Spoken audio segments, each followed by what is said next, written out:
Okay, and I play music, and then I have like a little bit of a hot mic, so we get warmed up in a sense. Okay. Yeah, it's not bad. It's actually pretty fun. All right. Okay, and then we're live now, dude. But we're on a starting screen. Okay.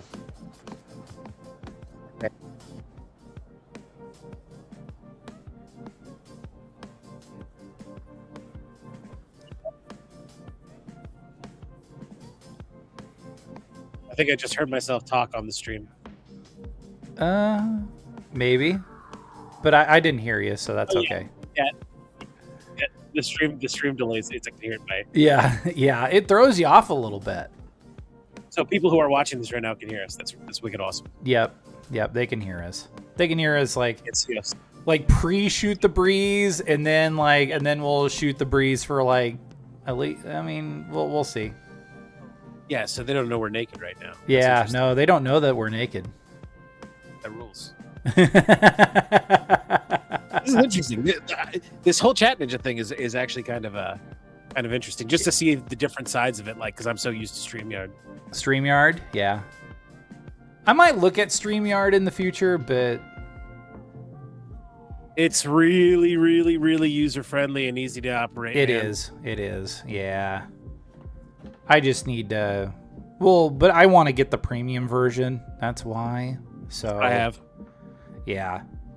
It's a good investment. Yeah, we've been paying for it for probably 3 or 4 years now. Okay. Didn't it just go up in price not too long ago, though? I don't know. Just pay the bill. Just pay the bill. You make enough to worry. You never have to worry about it. I got you. I don't know about all that. But... The jury's still out.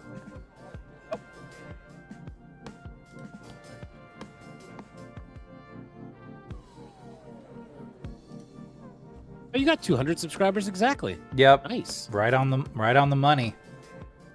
300 away, and then I can start having memberships and super chats. And then we're gonna have probably Drew Huntley come in, donate like $5, and ask us to shout out Sumo Dog. I remember when I first got monetized on YouTube. I remember how cool that fucking day was. Yeah, it's a pretty cool day. Cooler days when you get your first paycheck. Oh yeah, even better. Yeah, when the Google overlords decide to pay you, yes. Yeah.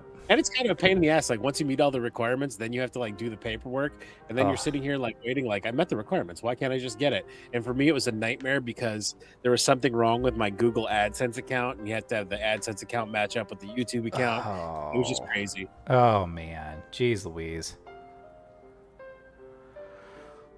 Well, I suppose. Yeah, we can go. Yeah, we can go right now. All right. Well, let's do this. And hey, what a seamless transition. Usually it takes like a second to register, but hey everyone. Welcome to the Unfiltered Podcast, Season 2, Episode 19, Paul. We're not in the 200s like y'all are yet, but does everybody know who's the guest after me is? Forest Mommy. Yeah. So she's my best friend, in case you didn't know that. Oh, that's right. Oh. Yeah, like I'm not joking. That's not like I consider her a sister. Oh, like, that's cool. My sister is Doug is my brother. So she's number 20. I'm 19. She's 20. What was Doug? Doug was number 1. Doug was the first episode ever? Doug was the first episode of season 2. I'm sorry. Okay. So he would technically be 27. So if I go 27, 28, 29, 30, 31, 32, 33. So I'm 19 of season 2. Yes. He's episode 1 of season 2. You're episode 19, and then Forest Mommy's 20. Next week's going to rule, guys. It is going to rule. But this one's going to be great, too. Seriously. It's going to be okay at best. Don't sell yourself short. So I'm here with a good friend of mine. I was on Sibling Revelry not too long ago. And I'm completing the circuit, ladies and gentlemen. I'm here with the one and only Paul. So, Paul, if you were to go to a cocktail party, how would you introduce yourself? What's up? I'm Paul. So I'm Paul. What do you want? You want like a brief background? Is that what Sure, absolutely, yeah. All right, I am 40-year-old white cis male. I don't know why that's important, but in this modern day, you have to like lead off with that. I know, right? I'm from the Upper Peninsula, which is the part of Michigan that nobody knows exists, and usually most people think it's Canada. Born up here. I was raised here till I was 12 years old, or 11 years old. Then we moved to Florida. Okay. I went to middle school, high school in Florida. Graduated there. Came back up here for college. Got into drugs. Got into drinking. Bartended, all that jazz. And then once everything, your life falls apart because that's what happens. I joined the Navy. I became an intelligence analyst in the U.S. Navy. Damn. I did that for the better part of a decade. Then I got out and I went to work for the federal government. Well, I went to work for the Navy as a civilian. Okay. In Charleston, South Carolina. I did that for the better part of a decade. And then once I got done with that, I bought property up here because I was coming back every year for hunting season. Yeah. And, I bought property next to the house me and Doug were raised in, like in the woods. And I knew once I bought the property, it was just a matter of time before I moved back up here. Mm-hmm. So I started putting in for jobs, and I got hired by the state of Michigan to be the Veterans Career Advisor for the Upper Peninsula. Wow. So if you were disabled or homeless veteran and you needed help getting on your feet, like getting a place to live, stuff like that, I got hired to do that job. And I did that for 4 years. That's what got me back up here. And I just decided that I didn't want to work for government anymore. I was getting to the point in my life where I wanted to try something new. And after one new job that didn't work out after 6 months, I decided I was never going to punch a time clock for somebody again. So I decided I was going to figure out how to make my own way. And I started an eBay store. Okay. And that sustained living. And I also started a YouTube channel called Phoenix Sales 85. It's also the name of my eBay store. Okay. You guys want to ever check that out? And I made videos.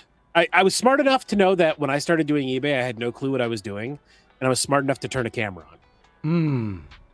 And just record everything. So luckily people took to it. That blew up. So that became another source of revenue and became another part of a business. Now I had the online sales business.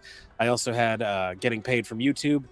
And I also, it was my 10th year anniversary of getting out of the military. So if I didn't use my GI Bill, I was going to lose it. Mm-hmm. So I signed back up for college too, right when I started the eBay store. And just recently I got into doing like contracted delivery, like DoorDash, Spark, stuff like that. And funny enough, delivering groceries for Walmart, I am making, with the exception of working for the federal government, I'm making more money than I ever have in my adult life. Dang. Like I'm making doctor money delivering groceries in the Upper Peninsula. Wow. I just graduated college July 1st. I have my degree in graphic design and media arts. And I graduated top of my class, #1 overall in my graduating class, 657. Dang. The top of 657. Man, I didn't even finish the top of my class, and I graduated with a class of 60. So that was forever and a half ago, though. But so I dropped out of college the first time because of drugs and alcohol. Sure. I'm not like bragging, but I've always been really smart. I'm just an extremely lazy person. Like I hate bookwork. And so this go around of college, once I decided I was going to go back and use my GI Bill and you were paying for it. See, the first time I paid for my own college, like I worked full-time jobs, I paid out of pocket. I never took out student loans, and I was okay fucking off. Oh, by the way, can I swear? Yeah, you can swear. Filtered. I just want to make sure that's okay. Yep. So I was willing to fuck around with my money, but once it was the taxpayers paying for my education, I knew I wasn't going to screw around, and I actually applied myself every day for 2.5 years until graduation day, which was July 1st of this year. And I'm glad it's over. And now I can say, I said this my whole life, and now I'm going to say it for real. I will never, ever go to school again. I'm done. Yeah. I got my degree. I did it. I did the thing. Yeah. For me, like 2 years of community college and 4 years of university was enough for me. And I had to have more than, 2 years at the upper level because I switched majors. And because I went to community college in one state and then I went to university in another state, some of the credits didn't automatically transfer. So I'd still brag to people and tell people, well, I I'm like a spring semester sophomore. I'm not technically a freshman, but I didn't like push myself to being like, oh, I need like, 20 some odd hours a week. I usually hover around 14 to 15 hours rather than like push myself and have like 20 or 21 or whatever. I was like, you know what? Let me enjoy college. And then even though I was like Billy Madison at that time where I was like, 25. Forrest Mommy, welcome in. Hey, there's your best friend. She is my best friend. That is not a lie. Your bestie, yeah. I'm actually going to lunch with her parents next week. Okay, wow. Okay. Yeah, not this Tuesday coming up, but the following Tuesday. Okay. Wow. Yeah, it's a small world. Yeah, it really is. Her parents have a summer place up in Wisconsin by us. Okay. In Wisconsin. Yeah, I've been to Wisconsin a few times since I'm from Iowa. Like, but we always like when I visit from Iowa originally. That's right. We talked about this. Yeah. So around Fort Dodge, so Dirty Dodge. She jokes that she's seen your parents more than this summer. Probably she has. Yeah, seen her parents more than she has. She's never met my parents. Oh, which is a positive for her. But no, but she okay. Will one day. I'll bring her home to mom. We had this discussion before. It's like we'll bring her home to mom, just can't bring her home to dad. Like, dad's an asshole. Yeah. we had that really deep I don't know if I would call it a rabbit hole, but we had that discussion when I was on Sibling Revelry, where we basically like, I felt like I spilled my guts, but maybe I didn't spill my guts up enough. Maybe I need to save that for Unfiltered sometime, but I don't know. I just do like a little drip feed. I'm like, okay, you'll learn little tiny bits of my life, and then what's great is you have a story. And like, I'm a firm believer in everybody should tell their story because we can all learn from each other's experiences. Absolutely. Good, bad, or different. And I think, and you can correct me if I'm wrong, I think you like to not hide the bad, but you don't like to accentuate the bad. Like, you're a very positive guy who reaches for positive goals and aspirations. So not like you bury the bad. You know what I mean? Right. But you still know it's there. Like, if the bad story is a great story to tell, I'll tell it. Like, because I mean, you have to take the good with the bad. It's just I've learned the old ECW way from Paul Heyman. You accentuate the positives and you do your best to hide the negatives. That's what I've kind of learned. I was like, the embarrassing stories, like, if they're funny later, definitely I want to share them. But if they're but most of the stories I have are halfway decent to good. So we'll see. Mine are okay at best. You're okay, or yours is okay at best. Okay. Well, I mean, they're okay for me. So that's all that matters. I've often said I've lived a very Forrest Gumpian life. Like, just had a lot of cool stuff happen to me. Like, and that was the first time I met the president of the United States of America, which I did.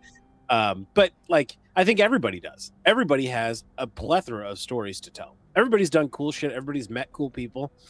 You don't even realize it in the moment until afterwards. Like, oh yeah, that one time I did smoke weed with Kid Rock in the back of a tour bus. I did that. that would be a story in itself. Yeah, for sure. I mean, I got to meet a future president. I mean, I got to meet a president of the United States. So I was working at a political rally, and I think I was just signing in media people. This was, and you'll probably gasp over this. It's like I actually did stuff ahead of when Obama came in and did town hall meetings. It was in the early stages of his campaign for president. Like, you did it for him? Like, you were organizing for him? No, I was just like volunteering. It was like a campus thing. Like, he went to go speak at various campuses, and he came and spoke at my junior college. There was like an opera house that was like next door, so we used that as the venue for him to have a town hall meeting. Why would I gasp at that? What's that now? Why would I gasp at that? What's surprising? I mean, it's just, Obama. Very involved guy. Obama. I briefed Obama Did Like you? I literally, I gave an intelligence brief to Oh, Obama in 2012. wow. Huh. See, I like mean, I I only didn't vote met him for for like a it. split second. It was one of those Hank Hill things where it's like, you do like I signed in the local media, so I always was attached to the media somehow, some way. And I think one media person like showed up and actually did the sign in with me, and it was like the local radio guy, and I knew him because like he was actually when my mom was married to my first stepdad. And I know that sounds really weird for me to say stepdads, but he like the guy lived across the alley from where we lived, so I knew him. So he wasn't really like to me he wasn't really a celebrity or anything. He was just Joe. I'm listening. I just gotta use the restroom. Oh, Quick. no I'm sorry. problem. You betcha. So I sign in, I sign him in, and then there's the town hall meeting, and then we line up for the big photo. And it was one of those Hank Hill moments where I basically shook shook Obama's hand, and like it was like he didn't give me like a dead fish, like how Hank Hill complained about G.W. Bush like having the dead fish. Like Obama didn't have it, but his hand was like really soft for some odd reason. So yeah, that was that was a thing, but that was my only brush with like a future with a president. And then as far as like famous people, like I don't know, I don't think about it. Maybe I think in the sports circle I've met interesting people. Like I got to interview Art Briles because he's now coaching at Eastern New Mexico. So there's somebody at my door. This never happens. Really? I'm in the middle of the woods. Oh, Hold gosh. on one second. Okay, no problem. Huh. Dadgum. Man, anything happens, right? Anywho, I will say this, while Paul's kind of taking care of whoever is at the door, I'm gonna have Forest Mommy next week. So Forest Mommy, I'll get to know you a little bit. I just know that you're besties with Paul. Are you besties with Doug too? I'm just curious. But yeah, been a pretty quiet day. Just Oh getting boy. ready for this. I'm so glad this just happened. Oh yeah. Are we live? Yeah, I'm live. We're good, right? Yeah. All right. I hope Jess is still here because this is going to be highly entertaining. So I don't know if you know this. I'm putting a home up. Okay. Like I got a mobile home and I've been setting it up. I've been having contractors doing all the renovation, new hot water tank, new everything. Like I'm not living in it yet. Yeah. Like it's not done. The county tax assessor just showed up to let me know they're here to do the evaluation to raise my property taxes. Oh, of course. Now I would like it. Here's what's funny. Well, it's the township. It's the township tax assessor, not the county. When I went for the building permits on this, the way it works in Michigan is you have to go to the township, you have to get the permits from the township, and then the county will give you the county building permits, which are the ones that matter. Sure. My county taxes, my township assessor never responded back to me. Okay. Like multiple phone calls, this person right here. This was last year. And they never responded back to me. And I went to the county inspector and I'm like, hey, I can't get a hold of anybody at the township. They keep blowing me off. They haven't responded to any of my emails, no phone calls. And he goes, fine, I'll just give you the permit. I don't care. Oh. And I'm like, sweet. So he gave me the permit. So I've been building without approval from the township. But luckily, they couldn't approve me. But luckily, once everything's up and they can actually drive by and see it, they're right here right away to make sure they get me assessed to up my property taxes. The township is. How much more do you think that'll pop you for next year on the property taxes with the new thing?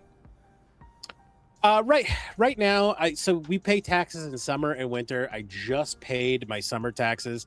It was like $450, and then my winter taxes usually hover around $900. Okay. So I'm assuming it's probably going to go up to like $800 in the summer, and I'm going to guess $1,400 in the winter. That's my guess. Okay. No. Wow. We'll see. Yeah. But I do find it rather enjoyable. I never got permitted from the township, but somehow they knew my place was up, and they're here to assess for taxes.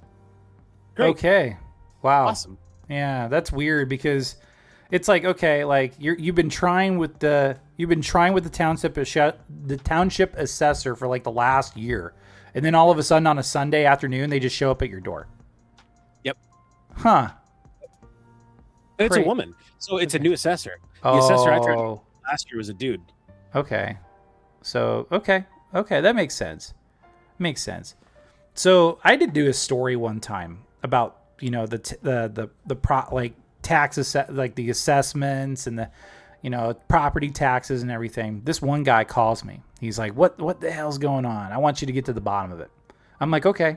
Like I felt like it was one of my most favorite stories I worked on because I had a great lead. Like because there was like a meme that was like, okay, like here's this rundown trailer that's like assessed for like $120,000. But it's a rundown, mobile home in like somewhere in Des Moines. But Honky Kong, welcome in. Good to see you, man. But like it was like that. So I used that meme as a lead for the story, and it came down to like what was it? Like the guy was curious, or like he I think he wasn't happy because of his property taxes went up. So of course you blame the assessor. So of course I go to the assessor and I'm like, hey, like I'm curious about this. What can you tell me about it? And then I have the guy for an interview. Luckily he was down for an interview, and I was like, well, what do you want to see done?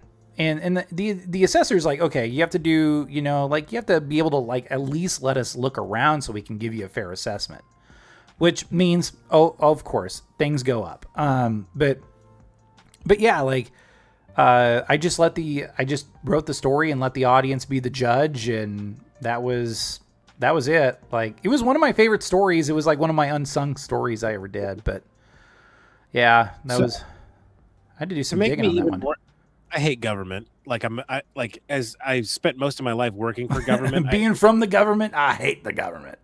I just want you to know, like, I'm so mad right now because she handed me her business card, and this thing is like colored art. It's embossed. I didn't want to show any of her information. Like, sure. Like everything's raised. You know what I mean? Like it's imprinted. It's a thick cardboard. It's almost like a credit card consistency.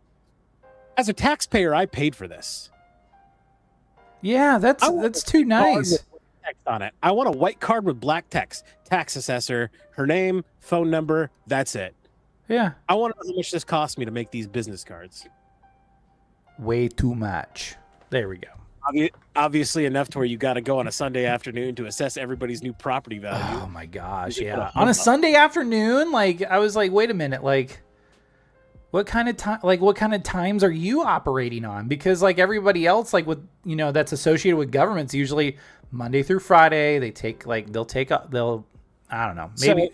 So, we live in a very sparsely populated place in the world. Yeah. To where government officials, it's not their full-time job.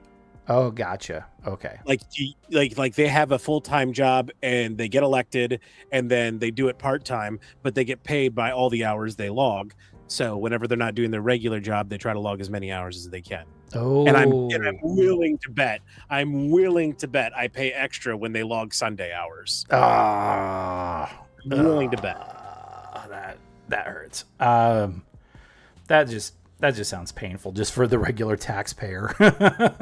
It is what it is. It is what it is, but no, like I was going to ask you, and I'll just ask you live. How did last night's Sibling Revelry go? Good. I was sick all week, so we didn't have a guest planned. That I didn't know that. Because Doug does all the booking. Mm-hmm. I'm the graphic artist. I'm the format. I'm the show up. I'm like I do all the behind the scenes work, like you do for your show. Yeah. Doug does booking of guests.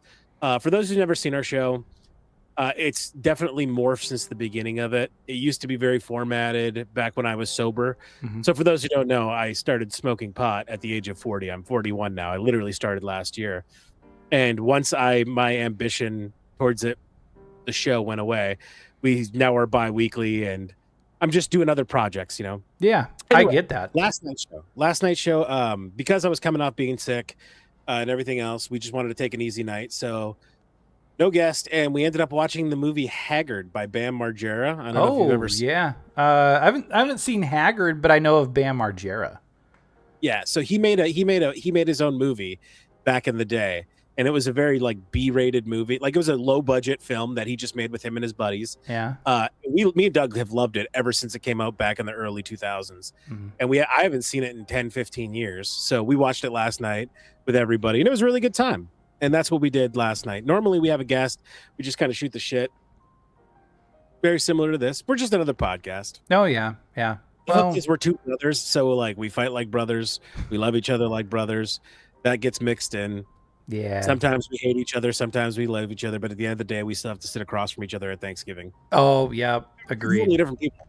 We're two totally different people. Doug was a ginormous stoner up until last year, and I was like the straight-laced square up until last year. And then we have done a complete role reversal. Now I'm the one who does. Like I used to be so serious. I took life so seriously. Now I'm the guy who's like, yeah, fuck it, man. You know, let it be. And Doug's like he's constantly gets mad real easy. Oh, yeah. He's involved. You know what I mean? Like because now he's sober. It's just funny. It's funny how things. Yeah. Yeah. Yeah. Yeah. I try to be as like kind of lackadaisical as I can. There's things I take seriously. Like, man, don't get me going on Instagram journalists. Don't get me going on Twitter journalists. Until you actually have like something published in something that you can hold and read or some place legitimate, then I don't know if I can take you seriously. Like, I do have somebody that I'm bringing on probably within the next few weeks. His name is Stephen Asark, and he's been on like Newsweek and Complex and all those other places where like I'm like that's respectable. Like, oh no. Come on, Bam. Don't suck. What? For Bam Margera. See, one of my favorite shows actually was growing up was Viva La Bam, just because of Don Vito. Oh, yeah. Don Vito's in Haggard, too. Oh, gosh. He plays Don Vito, and he's dressed up as Caesar the whole entire movie. This movie, if you've never seen Haggard, to go check out Sibling Reverie if you want to watch it with us. It's a good time. And we give our commentary throughout it. And I think the movie starts like after an hour into the show because we just shot the shit for an hour. But this is a movie where you're going to ask so many questions like, why? Like here, Force Mommy, prime example. When she popped in last night, it was during a scene where Bam Margera was letting himself get peed on by another guy. Oh, okay. And she's like, why is he letting himself get peed on? And it's like, no reason. The answer to every question you have about that movie is no reason. Like it's friends who got together, they tried to make a movie that was not serious at all, but they're taking it really, really seriously. Sure. You know what I mean? Like the process of making a movie. But if the plot's like nonsensical, then maybe they're taking the production side seriously, but they're not taking the story seriously. Is that what it's kind of like about? Correct. Here's the plot. Okay. The protagonist is Ryan Dunn.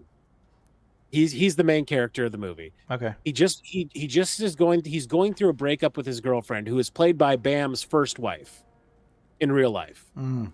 Like, remember the first chick he married that was really hot on Viva La Bam? Mm-hmm. She plays the love. She's the main female lead in the movie. Bam Margera plays Ryan Dunn's best friend, and it's Bam trying to help his buddy get over this breakup.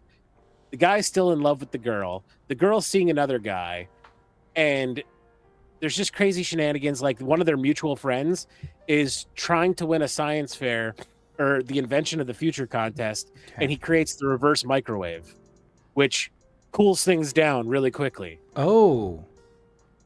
So like if pizza's too hot, you put it in the reverse microwave.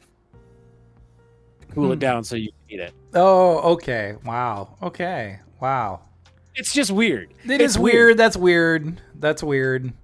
Like there's parts where it's like completely off the reservation, and then there are parts where it's like really taking itself seriously and telling kind of a decent love story. Huh. Just with a whole bunch of weird characters in between, like Don Vito being Caesar. And Have you ever seen the movie Rubber or Hobo with a Shotgun? I've not. Okay. Those are two movies that I won't say are like it because they're horror movies. Sure. But like just nonsensical. There's no reason for those movies to exist. Huh. And it kind of falls into that genre of movie. Okay. It's entertaining. It's funny. Like you watch it, you're like, this is hilarious. So Honky Kong is saying like the Taquito computer in Tim and Eric's movie. If we ever seen Tim and Eric, yeah. I don't know. Okay, that's okay. All right. Well, I know some nonsensical movies. I mean, one of my favorite bad horror movies of all time is Invasion of the Blood Farmers. Never saw it. Never even heard of it. Yeah. So like this is like something. The title gives the whole thing away. Yeah. It essentially takes place like in the 70s, and it's like these farmers that are connected to like they're trying to resurrect a druid queen. Obviously, so they're part of this cult, and they have to extract the blood from their victims to resurrect their queen. Yep. And there's so many nonsensical parts of it. Like one of my favorites is like the dog is a German Shepherd. Shout out German Shepherds. I raised German Shepherds. The German Shepherd attacks one of the farmers, and one of the farmers kills the dog. And the protagonist and his girlfriend are essentially like they're just they're sitting at the table eating breakfast, and they're like, hey, where did the dog go? And the dad, who was the professor, like he was the girlfriend's dad, he's like, probably woodchucks. Probably woodchucks. and then like there was a part where like the one of the blood farmers gets on the phone and he does like this, and then he throws like a flash paper at the phone and it blows up, and the person on the other line's like it's bad. Yep, Haggard's in this vein. Okay. Haggard's not a horror movie. Hey, I would call it a romantic comedy, I guess. Yeah. But I really wouldn't even call it that. Huh. I'll have to watch it. I also need to watch Windy City Heat too. I totally need to watch Windy City Heat. I've never seen that either. Yeah, with Perry Caravello. I don't even know who Perry Caravello is. Okay, alrighty. I'm gonna look it up right now. Perry Caravello. I'll describe him as best as I can. He looks like Danny DeVito's brother. Yeah, I'm looking at him. I got it. Yeah. I'm there. I see it. Danny DeVito's brother. And now because and then Windy City Heat was just all an elaborate prank on Perry, and they somehow released it. And so like they've been giving Perry Caravello this humiliation ritual probably for the last 20 years. And there's a lot of big names in this. Jimmy Kimmel, Bobcat Goldthwait, Adam Carolla, Dane Cook. Honky Kong said it best. Perry is a booger in a fedora. Yeah. Yeah, he's a booger. He kind of looks like, you guys Half Baked, the guy on the couch, that actor. Kind of looks like that guy with a fedora on. Yeah. Yeah. Like there's some real pattern baldness going on underneath that fedora. Yeah. and what's great is he streams live now, and his manager Tom B, he'll manipulate it to where like his friends come in and they say these like off the wall things and get Perry pissed off, just to get Perry to yell and piss and scream. And then nowadays when he streams, he wears a diaper, so people always make fun of him wearing a diaper on stream. That's weird. Yeah, that's weird. And then also he goes through these he goes through all these penalties where he has to drain like his juice down the sink because he acted up on Tom, or he has to eat something and he doesn't like to eat it, so he just leaves it out. And then the rest of the time he just sits there and looks at chat. That's all he does. So you have to give him some stimulus to make him interesting. I mean, isn't that anybody though? Like That that's is all of with us. that is with anybody. Like you know, yeah, I mean, I like that's why like when I tried streaming the first time, I was like, it was hard to do it by myself, because how can you be entertaining for like 2 or 3 hours at a time? When I find out that it's even better when I have somebody on with me, and I can I can bounce off of them. We can talk about some cool shit, and it makes the time pass by a lot faster. So like, I think out of anybody that I've visited with, I think the shortest I went is maybe a little less than 2 hours, and that's it. And that was by then I was really like just grasping at straws and just trying to keep it going. And then I'm like, okay, like we ran out of gas about 90 minutes in. Let's just do our best to take it home.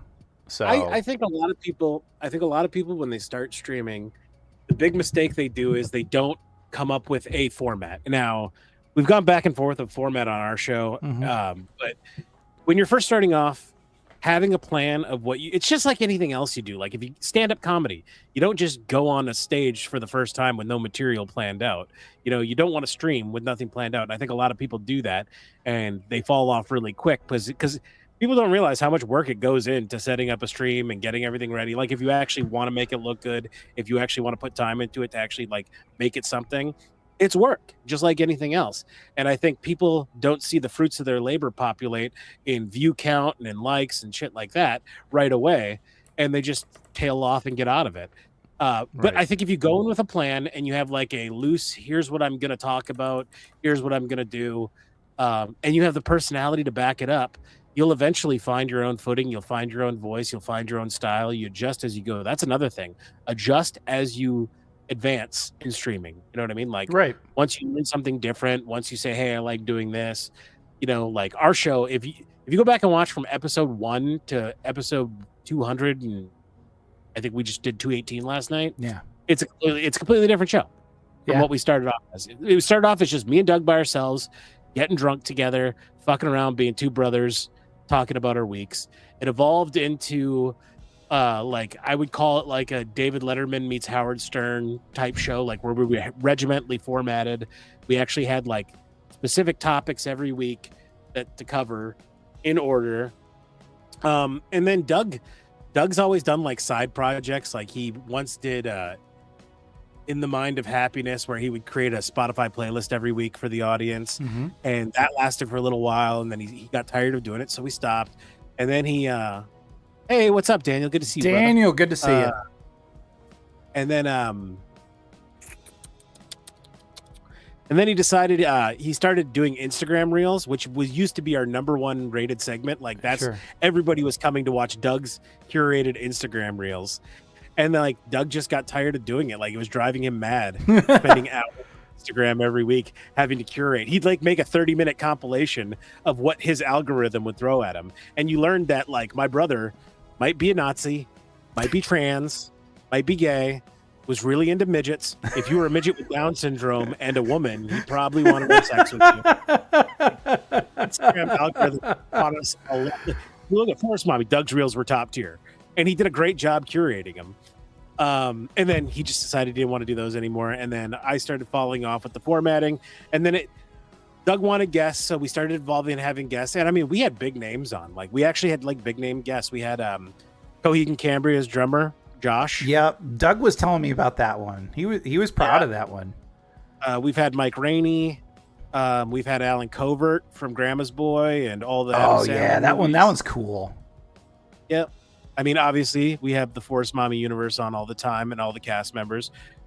Jess is a common occurrence. Daniel is a Knight of the Revelry. He's on all the time, too. Daniel rules. Okay. Yeah, I mean, nobody's too good to be on our show. Nobody's too poor to be on our show. No, you know what I mean? There's no bar for entry to our show. Okay. Like, well, if you're a that's person, good. We can hang out and talk. We're going to talk. We don't care what your political beliefs are. We don't care if you agree with us on anything. We just like having conversations with people. Like, yeah. That's kind of it. that's And then that's every the time that's you're the best format to have. Is just, hey, I just want to have you on, just have a conversation. yeah. I mean, anybody, you can have common ground with anybody. And it's cool when you meet people who you're like, man, they seem really cool publicly, and then you meet them like behind the scenes and they're just as cool. Like Mike Rainey. Mike Rainey is like one of the biggest sweethearts you'd ever meet in the world. Wow. And like when he finds out like we go to the hospital or we're not feeling well, like he just hits us up like, hey, just checking in on you, man. You doing okay? You know what I mean? Like you're Mike Rainey, dude. Like you're a rising Austin comedian from Philadelphia. You're one of Shane Gillis's crew. Like you don't have to be like friends with us, but you are, and that's really cool. It is cool. It is cool. So like for crash out connoisseurs, like before I started off, I followed CJ Holiday on YouTube. And what was funny was that over time, at first I just wanted to bring him on just for like an episode of Unfiltered. And I've said this story like a million times. Just kind of, like it was right before YouTube pulled the rug on him, because he had like almost 10,000 subscribers at one point. And I just wanted to bring him on, just like, shit talk Cyrax, who's like a deformed lolcow from Akron, Ohio. Yeah, you're big into the lolcow space, right? A little bit. Yeah. I'm still getting deeper and deeper as I go, and we're finding new people, which is insane. Can I ask a question? Sure. This is just recent news, and you might actually be able to answer this for me. And I think Force Mommy might be interested in this too. Are you familiar with Scarlett Hampton? I am familiar with Scarlett Hampton. Yeah, because she's had a huge saga with Ethan Ralph for probably about the last half year. Were they dating? They dated short for a little bit, and then then Scarlett realized even in her like, her drugged out mind, where like she's altered by drugs and and all this other stuff. Like, she's from Wisconsin. Yeah, she's from Milwaukee. And Ethan Ralph flew out to Chicago to meet her initially, and then he got in trouble, and then he actually got in jail in Milwaukee. Yeah. Ethan Ralph is something else. She just recently got arrested, correct? I believe so, yes. And that probably might be the best way to clean her up too. So, yeah. Man, I don't know if I want her clean. I did it. The infinite content glitch. Yeah, especially for the Keno Casino. But no, I'm just kidding. Scarlett, if you ever watch this, I hope you get clean. Yeah. And if you ever want to pick me up, I'm like a couple hours away. I mean, I have no sympathy for Ethan Ralph. Like, he's like a gunted rage pig monster. But how is he still making a living at this? He's in Mexico. He lives for next to nothing in Mexico. Why are people watching him? Because they want to see like how much of a disaster artist he becomes. You gain nothing of value from watching Ethan Ralph. No. Your life will not get better from watching Ethan Ralph. He will not provide you any wisdom in life. He won't even give you like the stuff you shouldn't do. I mean, you'll figure it out by watching Ethan Ralph what not to do. That's not value. I don't get it. I've never gotten how Ethan Ralph makes a living at this. I don't know how he still lives. Yeah, good for him. Good for him. Did he lose a bunch of weight? Like, I feel like I saw him recently, and I'm like, he must be on the Ozempic. The Ozempic, yeah. That's with like a lot of these lolcows, from like Ethan Ralph and Darkside Phil to Nova Online. They're always like, I can't get rid of this weight. I'm just going to get on the Ozempic. And then they lose like a shit ton of weight and they look really weird. And yeah. I lost 60 plus pounds the last year. And I did it through diet and minimal exercise. Yeah. And I think the thing that sucks in the modern day and age is this last year, everybody's like, are you on Ozempic? And I'm like, yeah, no, I'm not. Like, anytime anybody loses weight anymore, nobody thinks it's from hard work. And Ethan Ralph doesn't look like he lost it through hard work. He looks like a deflated balloon. Last time I saw him. Yeah, he does look like that.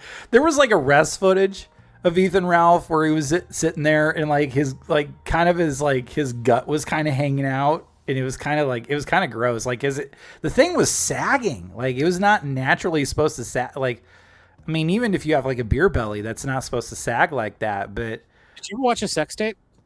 No, I hope. I did. Oh God. For science. For science? Yeah, science, of course. How bad was it? That's another thing. I mean, he's a fat dude. He just laid there while the chick wrote him. I don't want to come across as an Ethan Ralph hater. All right, I don't hate Ethan Ralph. I don't. Like, I'm sure if me and Ethan Ralph met, we'd have beers and we'd really enjoy each other's company. I just don't get. I don't get the appeal of Ethan Ralph. I don't get it either. We don't cover Ethan because Ethan Ralph likes to strike down channels that are critical of him or strike down videos that are critical of him. That's why like Kino Casino is over on Kick, where they're like they can freewheel it a little bit better, but yeah, like geez Louise, I wanted to cover that where he and like it was the whole ordeal with him and Scarlett Hampton, and like because at first they were kind of like all kissy, and then they met up, and then like familiar with Scarlett Hampton's body of work. Didn't she get in like the BBC? And we're not talking about the British news station. She's done all genres in the field that she is currently working. But yes, the BBC's one. Is that a turnoff for you? Are you like I can't look at a girl the same once a black guy's been there? I can't do that because like just imagine how torn up she'd get after filming. You can literally watch it. You can literally watch how torn up she gets. Yeah. Oh my God. It's I don't know because like I'm willing to boldly go where every man has gone before. Okay. Fair enough. Wasn't she in like butt stuff pretty hard too? She has done everything, every genre in the industry that she works. Damn. There's nothing. That's what I appreciate about her. She's not like pigeonholed into one spot. Her range of adult acting is wide. But is it really acting, or is it just like just having sex on? How dare you, sir? Craft of adult entertainment set to film. How dare you? I don't even know you, Ken. I don't even know you. That's totally acting. Oh God. Daniel's with me on this one. It's a very, very crusty stale cloth. Oh my God. Oh my God. That's a jerk off joke. Oh. Well, it's not as bad as the other day or like I talked about shooting ropes. That was a totally offhand comment by me, but Dude, shooting ropes rules. shooting ropes, especially on somebody's backside. Yeah. Oh God, it's guttural. It's so great. Sorry.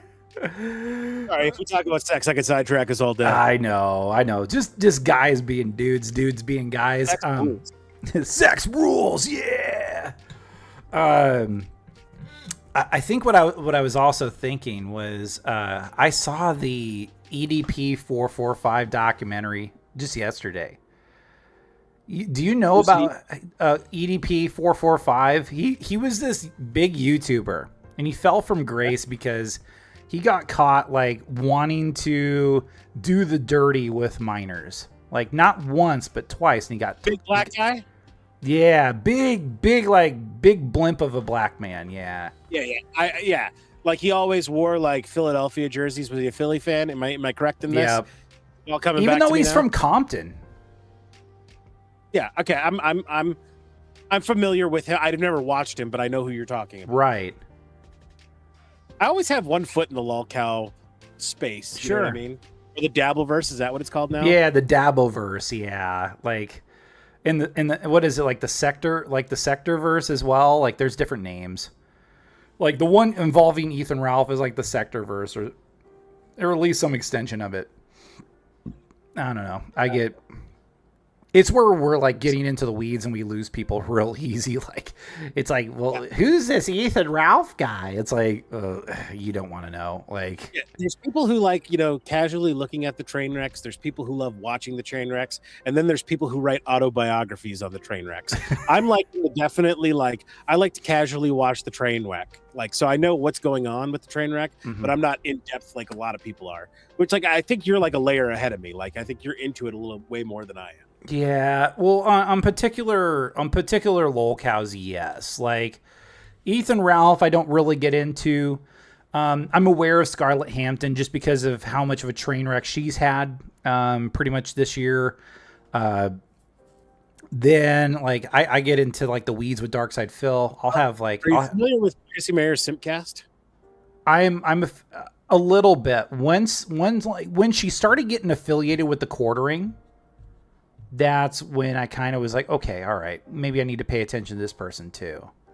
Oh, are you a Quartering guy or no? No. Okay. He's from Wisconsin as well. He is from Wisconsin. Forest Mommy is a common Simcast guest, and I think some of the best episodes of Simcast ever is when Forest Mommy and Scarlett Hampton get together. They have great chemistry, and they work off each other really, really well. Huh. Dang. Yeah, I'm 1 degree from Scarlett Hampton. What up? Yeah, that's how small of a world we're in, Paul. Like, yeah. Like, what's crazy is like I had a guy that had a whole chapter dedicated to him in the story of Chris Chan, like Jacob Sockness. Like I had Jacob Sockness on. Chris Chan is the only train wreck where like I read the biography. Yeah. She never has her on anymore. It sucks. Oh, is she intentionally not having Scarlett on? I'm assuming Scarlett's life went downhill in the last year with the drugs. Yeah. Obviously, she got arrested. Like, it took over. I remember, like, when I first saw her, I was really intrigued by her, where I obviously went up and looked up her body of work immediately. But, like, listening to her talk, like, business mind-wise, like, I was really impressed with her business acumen. Sure. Yeah, it's just now, like, she's just so drugged up where, like, I don't even know if she's like coherent anymore. That's what worries me. Like just not. See, I don't follow her that closely to know. She always seemed drugged up to me. Okay. But like she was functioning. You know what I mean? Yeah, I get that. And I'll be honest, man. I think Cocors are kind of hot. I always have. Okay. I always have. Cocaine was my drug of choice back in the day, and yeah, I loved Cocors. Okay. Is there just something about them that just kind of turns you on like a light switch, or? Cocaine puts you in two moods. You either want to fuck or fight. Oh shit. And when you find somebody who's willing to dance on either one, it's awesome. I don't know, man. I can imagine. It's Here's my recommendation. Go out, start doing cocaine, start dating a Cocor. Report back to me. Tell me what you think. Oh my god! I'm letting you know in advance. It will ruin your life.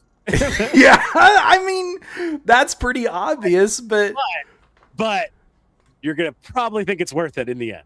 Yeah, like I don't know if I could be with a woman that can be like, oh man, I want you to rail me, and then afterwards you just want to give her like a Jake Roberts DDT on the floor or something.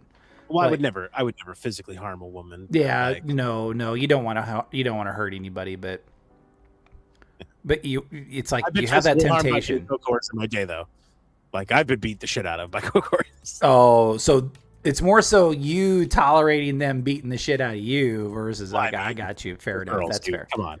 Yeah, I've yet to meet a woman who can really beat my ass. So you're the type of guy that's like, man, I love a woman that can kick my ass. Is that right? Oh no, like I don't think like it doesn't hurt. Like every woman I've ever been hit by, like don't get me wrong, there have been times where like I've been cold cocked in the jaw where I'm like, fuck, that kind of stung. Damn. But like it's never knocked me out like a man would. You know what I mean? Shit. And there's the Ronda Rouseys of the world. Luckily, I've never got punched in the face by a Ronda Rousey. Okay, good. I've gotten punched in the face by Cocors. Oh shit! Oh no, no. Here's the problem with Ethan Ralph, though. I mean, like, she's either gonna want to fuck or fight, but the problem is you can't fight back. you know, and he makes the bad mistake of fighting back. Like, well, and then it doesn't help that Ethan Ralph is like a raging pig monster too. But is this known? Is this known that he physically assaults women? Like, is that what you're saying? I think so, because they've had like fights. Allegedly, Ethan Ralph allegedly. Allegedly, yeah. That's a good way to cover it. Like, where there's actually calls that Scarlett makes, and then it sounds like there's physical altercations in the background, or he's just screaming at her. Like, it's just, I don't know. Force Mom says she kind of broke Ethan's brain because she's so crazy she didn't react to his nonsense. Yeah. I can't imagine. I mean, like, just, but there's women out there that'll just absolutely break you. You know, mind, body, and spirit. Yeah, you know, I eat all of them. Man, let me tell you right now, like the most mental pain any guy goes through in his life, I guarantee it's always over a woman. Yeah. Like if I think about the lowest times I've ever had in my life, it's when a relationship with somebody I truly loved and cared about ended. Like when you love a woman, for me as a guy, from my point of view, like when you really love a woman and like they break your heart, it is the worst fucking feeling in the world. It is terrible. And it makes you calloused, and it makes you like, I don't know, it hardens you as you get older. I don't know. It does. Like, I don't know. Like I love women, don't get me wrong. I love women too. Like, you know, that's probably one of my big soft spots is like, you know, probably just, you know, haven't had enough girlfriends, but had enough girlfriends to realize it's like, okay, is it worth the trouble? Like to, you know, to get with them only for them, or, you know, and then it turns around and becomes a you problem. And I'm like, well, I don't know. Like, is it a me problem? Every guy goes through roller coasters. Like, you know, I'm never going to be in a relationship again. And then the next day, you meet somebody who you just click with, and then you're fucking head over heels in puppy love, and you do all the shit that you hate other guys doing, like quit fucking following around like a puppy. Like, currently, I'm starting a friendship with a new girl. She's very attractive. Me and her get along really well.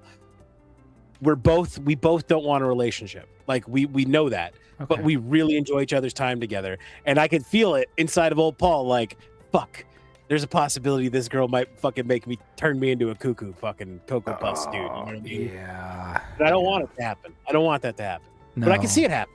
No. And which is good, because I thought I would never have that feeling again. Like I thought I was so callous where it's like, oh, I'll never fall in love again. You know what I mean? Gotcha. Like I won't allow it to happen. And I was never friends with women until like my mid-30s. Okay. Like that's a recent development in my life, is like actually just being friends with women. Huh. See, I was always like the guy that would be friends with women, and then I'd always be the third wheel. And I'd get burned so many times. I'd be like, okay, all right. This might sound callous, but like teen Paul through 30s-year-old Paul, women were either my girlfriend, something I wanted to sleep with, or something who I did not give a shit about their opinion or what they had to say at all. Okay. Literally those were the three categories. And as I've gotten older, obviously I respect women more. I've met a lot of cool women in my life. And that my best friend is a woman now. Like Jess is my best friend. Nice. There's nothing romantic or sexual with me and Jess. Although I would have sex with Jess. Jess, I would totally have sex with you. I'm just saying. But like, yeah. I will admit, Jess is pretty. She's very pretty. Like I reached out to her and I was like, never noticed. Thanks for pointing that out. No, she's the hottest chick on the internet. Jess is the hottest chick. Go follow there you go. Go follow Forest Mommy. But no, like I was like, hey, do you have like a nice photo of yourself that you can give me for the YouTube thumbnail? And like I was like, what? It's like, wow, she's actually like really pretty. Like, yeah. And she's got every photo of her is hot to use for the thumbnail. There's not a bad one. No, there's no bad photo with Jess. By the way, he asked me for a picture, and I'm like, dude, I don't take pictures of myself. Every picture I have of me is on my is on my Twitter. Just take I love that you picked the one where I was gardening all morning, and like my hat is like dirty as hell, and I'm holding leather work gloves. I think that's an insight to you, like to your mind, that was the picture you picked. And I'm not mad about it. I'm just saying I thought that was very, very interesting. That was the picture you picked. Well, it was either that or it was the one with you and your degree and flipping off the camera. Like Yeah, that's pretty dope. Actually, that's my newest post. That one was pretty dope, but I was like, do I really want somebody like, you know, like on the thumbnail that's like intentionally flipping off the camera? Like, like, well, and then I tried to work with it, and then I was like, okay, it's not the angle I wanted. So I found the photo of you out working. Although I don't think it looks that bad. I seriously don't think it looks that bad. No, I don't care which one you use. Yeah. Like I don't like that's not something I care about or shit. I just thought it was interesting that was the one you went with. I know. But I always ask, and then you're like, it's all good. Like, pick which one you like. And I'm like, It is all good. Yeah. I don't. Yeah, I know some people get really weird about it because I know like when I had Roger Riley, I asked him, I was like, hey, do you have a nice photo of yourself? And he's like, I don't care. I'm like, that's fine. And then when I go to my best friend Kale, I'm like, Kale, like here's what I got for you. And he's like, no, don't go with this one. Here, let me give you this one. And then I use that one. So I always ask just to be polite. Sure, I get it. Yeah. I would always my go-to was because Doug booked all the guests. Whenever we had guests on and I was putting all guests on the thumbnail, I would just go with the profile picture. Like to me, my thought process was if you were comfortable enough for it to be your profile picture, you're comfortable enough for me to put it on the thumbnail. Nobody ever said anything to me, never had an issue. Now I've been what's so funny is I got a graphic design degree in the day of AI, where AI is like going to make graphic designers unemployed. I know. Now I use AI not to build my thumbnails, but as a tool in doing my graphic design. Like I'm one of those who's like, I'm not going to like reject it because there's a lot of graphic design purists who are like, AI is the devil. It doesn't have a heartbeat. And it's like, yeah, I agree. I think things that are made by humans are way better, but you can use AI as an aid. So like I'll have AI make a piece of it and I will orchestrate the pieces together to make an overall one. Kind of like the episode you were on. I think I did it like the graduate poster. Yeah. On the graduate poster. Yeah. Yeah. And that was a cool one. Like I feel like the best thumbnails are like the ones like where you're inspired by like films or you're inspired by, you know, some pop culture. And that's what I've been doing a lot lately. Yeah. Is trying to like spoof things. I did a great one when Michael was our guest recently, where like I wanted my goal was to make it look like a One Wet Hot American Summer. Ooh, like their movie poster, and I thought it came out really well. And like as soon as the episode went live, because Doug never looks at the graphics until we go live. Oh. And the first thing he said, he goes, you know, that's a really fucking cool thumbnail, Paul. That reminds me of One Wet Hot American Summer, and I'm like, nailed it. Nailed it. I'm happy when people see your vision. I mean, just a talking point. So that's great. That's pretty awesome. But sorry, I think I derailed the conversation we were having. What were we talking about? Well, yeah, where were we going? AI and thumbnails. Okay, so like, I usually try to stay away from AI when I do thumbnails. I know a lot of my colleagues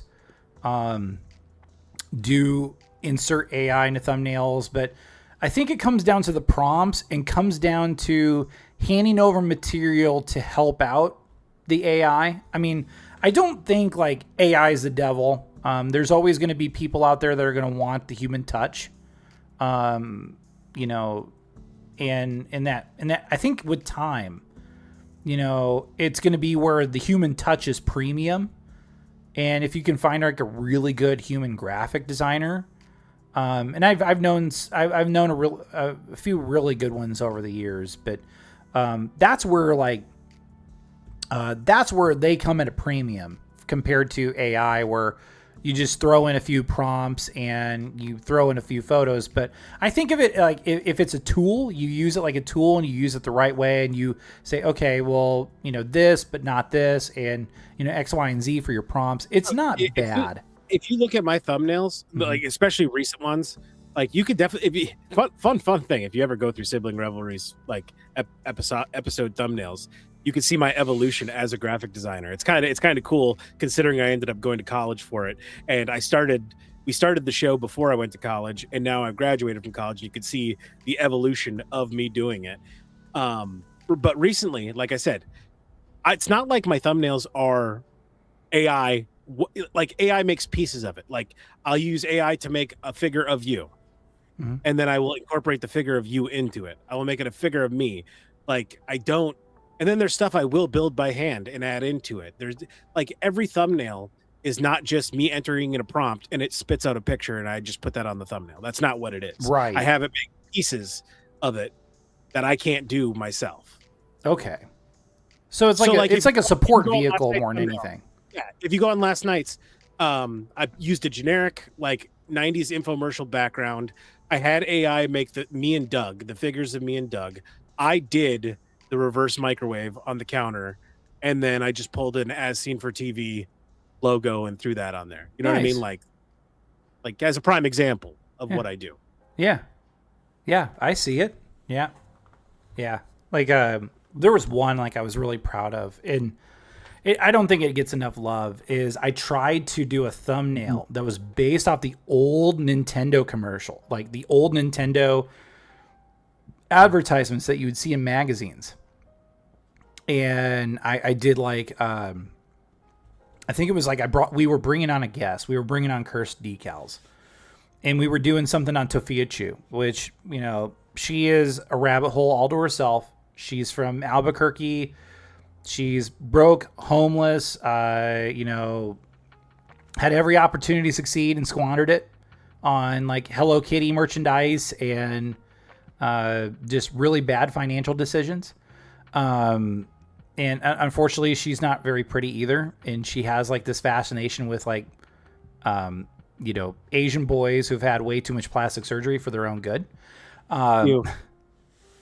Yeah. So like I made one where it's like kind of like a Nintendo horror game, but like I did it like kind of like the classic NES like advertisement. So cool. Yeah, I put a lot of time into that, and then I was like, it was all right. It was a fun show. And what's fun for me, so I've done graphic design as a hobby for over 15 years. Like it's always just been something like I've kind of liked, like just messing around with Photoshop. You know, I was that first generation of computers. Like we were the first family to get a computer in 1996, and I've always been a fan of it. And it's fun for me too, especially now that I've gone through the actual education and schooling for it to actually know how to do it correctly. Yeah. And not, like I was like Hendrix before, you know what I mean? Like I picked up a left-handed guitar and I just taught myself how to play. And then now I've gone to college and I've actually learned how you're supposed to do it and what topography and hierarchy is and how that all plays into the art form of graphic design. I love watching people who just have a passion for it, like I do, and like, but no training, and how they do it. You know what I mean? Like what their vision is. Because I think everybody's cool, whether or not it's polished or it just looks like, you know, an old school picture collage where they hand cut things out and put it together, or if it's smooth, like they figure out how to do seamless transitions. I love people who know how to blend people's faces onto other people's bodies. I always think that's cool whenever I can see somebody do that. Yeah. I can do it, but I can't do it that well. You know what I mean? Okay. It's just, people have a lot of talents, those who are like trained in it and those who are just are natural abilities to it. And it's one of those things I find fascinating. I know it's one of my nerdy loser things, but I've always loved graphic design. I think that's neat. You know, I've in knowing several graphic designers and then dabbling in it myself, like it's one of those things like there's an easy entry point, but then like it's one of those things where it's easy to get into, but it's extremely hard to master. So, for sure. Yeah. Stand-up comedy is a prime example. Yeah, absolutely. Anybody can get up at an open mic night and bomb, but there's only like 100 people in the world who make a living off telling jokes. Like a living, are rich. You know what I mean? Yeah. Like they can actually go on tour and they can actually entertain people. Sell at arenas, yeah. Sell it. Like to me, if you're selling out concert halls or better, like concert halls, arenas, and that, you're making a real living. Yeah. Like doing stand-up comedy. Yeah. Yeah. And I know that we're kind of part of that, you know, like extended Sweeze / you know, Dalton Pruitt verse to a degree as well. It's been a while since I talked to Dave, but so I'm a Sweeze till death kind of guy. Gotcha. I've always loved Sweeze. I know people get hot and cold with Sweeze and go up and down. One thing I can say is me and Sweeze have had a solid relationship our whole life.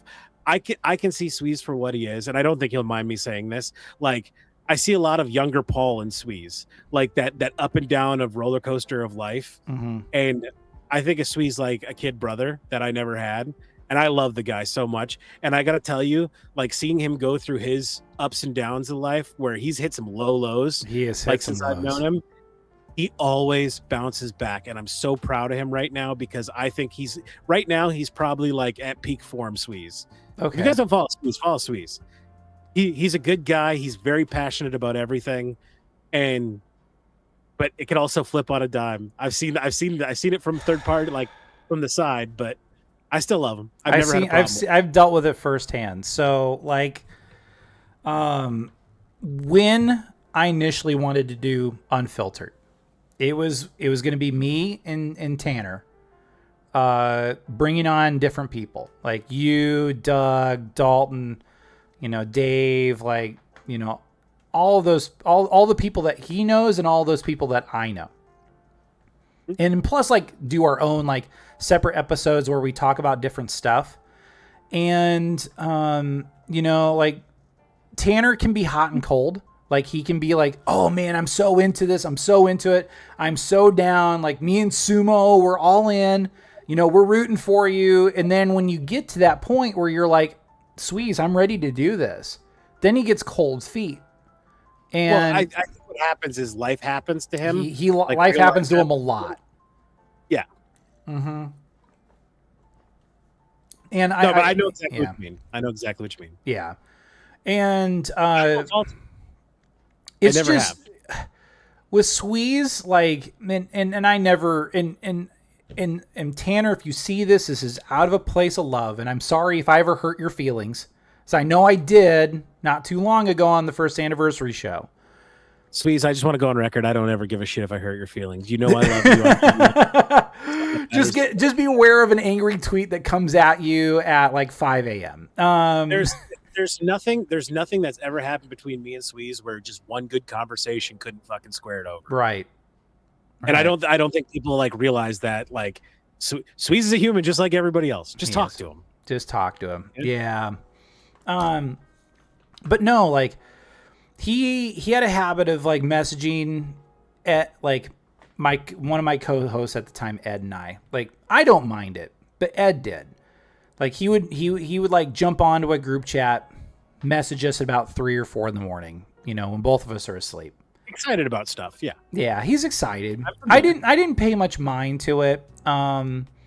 Where Ed did.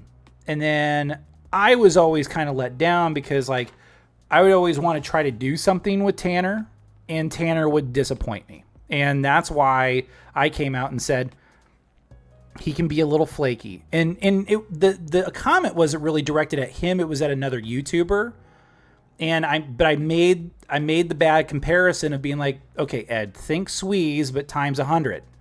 And Sweeze got hurt over that. And for that, I apologize. Like that was my bad for what I said. I was trying to mean that Sweeze was not as bad as other people I've worked with on the internet. I get what you're saying. Yeah. I totally understand what you're saying.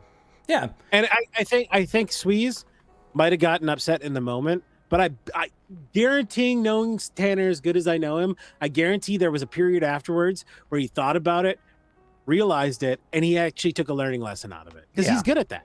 Yeah, he's good at learning. He's good at not holding a grudge. He's good at not holding a grudge, and he's good at looking at things retrospectively and saying like, okay, I did have some fault in that scenario. You know what I mean? Yeah. I don't know. I think as human beings, we don't give each other enough grace, and that's everybody. You know what I mean? That is everybody. Like, one thing you need to remember is like if somebody ever upsets you, pisses you off, annoys you, remember you've done that to somebody else at some period in your life. Like keep that in your mind. Like that's how you get better as an adult is you actively think about your own flaws and your own mistakes, and it'll make you a better person in the long run. In the same token, show grace to people who display those actions that you don't like. Like look at it and be like, yeah, that's kind of annoying, but they're young, they're at this point in their life, they're going through this in their personal life. Like, try to see it from their angle, try to see it from their perspective, and I guarantee you'll always come out making better human relationships. And as I get older, one thing I hated was building human relationships with people who weren't my friends. Like, if you weren't my friend, I didn't give a fuck about you or your life. I can honestly say, as I get older, I care about people in general more. Okay. Like, I genuinely care about people's lives, what's going on, how they're doing. And, you know, I don't know. I like people. People are cool. Yeah. And I think one of my gifts, and I mean, feel free to stop me, Paul, is like my ability to get along with just about anybody. Like, I can get along with people, you know, from like the kind of that lolcow, you know, that kind of I mean, I can get along with Jacob Sockness. If I can have a conversation with Jacob Sockness, who gets into like the occult, and he has his own chapter in the whole story of Chris Chan and a whole bunch of other things, like I can get along with just about anybody. If I somehow don't get along with you, or you don't somehow get along with me, like sometimes I'm like, am I really the problem? Am I the egotistical bastard? And in my years of just navigating through people, because you have to navigate through people in journalism. I mean, that's just a fact of life. You have your fair share of, like, you know, shitty bosses, shitty companies, and shitty teammates. And you just have to realize that, you know, I don't know their struggle, but they don't know mine either. But I can be hard-headed. I can get angered easy, or get triggered easy, is what the kids say, because like I give a shit about my job, but I also give a shit about like making sure things make sense and make sure that like I can get along with people enough to where I don't feel like I'm walking into a minefield when I'm just walking into a game and just trying to do my job. You know, I'm not having to look over my shoulder every 5 minutes and hope I'm not eating a fist, you know. But I dealt with enough people to be like, okay, all right, like about 98% of people, pretty chill, pretty easy to get along with. And then there's that 2%. There's always that 2% that's just like, yeah, you can't save them even if you want to. And that's just humanity for you. But I agree with you. People are cool. I like people too. There's assholes too, and of course. So here, to agree with you, I can get along with anybody, but then there are people who obviously rub me the wrong way. And there was one recently, and I'm sure some people here will probably will know what I'm talking about. Okay, but like, there was a person recently who I can't explain it to you. I just fucking hated them. Like, from the moment I met them, I was like, this person rubs me the wrong way. I don't like them. And the more you get to know them, the more it affirms your initial feeling. You know what I mean? And I let it get to the point, and this is so recent and fresh that I can actually, this is a great example. Mm-hmm. I let it gnaw at me mentally. Like, I let it fucking consume me from the inside out. And that is a horrible thing to do as a person. Like, you should never let somebody affect your life that much to where like it like makes you physically nauseous, sick, ill, gives you feelings of anger, hatred, and violence.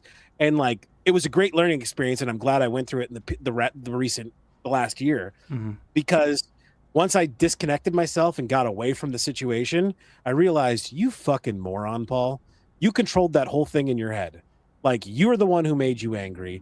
You're the one who let this person get to you. Don't get me wrong, I think the person's a douchebag, but I don't let them affect my life anymore. You know what I mean? They don't own space in my head. Yeah. With some people, like, I've learned that just changing the scenery really helps too. Like, by the time I was done in Rapid City, like, I was ready to go. Like, I was done. This might be out of line.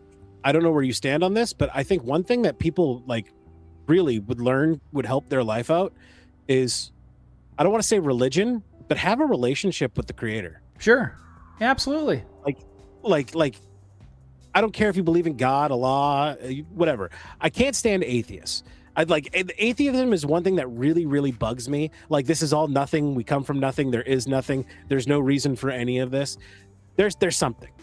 I mean, like, if you actually sat down and thought about this, like, we are a creature on a planet corkscrewing through the cosmos. Okay, what is a planet? You know, what is the atmosphere? What is the sun? We figured all this shit out through science. Okay, what's beyond the visible universe? We don't know, but we know there has to be something.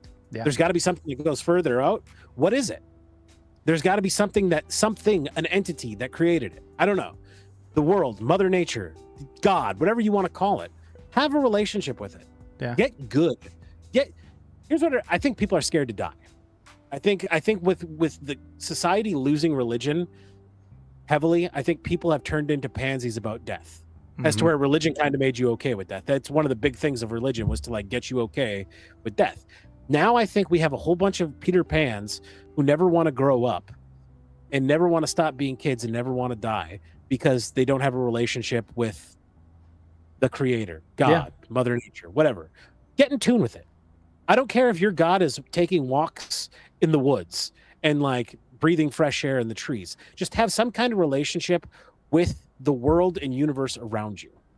Yeah. I don't know. No, that's something I completely agree with. Like, you know, I grew up, you know, going to church and, you know, doing the whole shebang, of, you know, going to vacation Bible school, going to all the church functions and everything.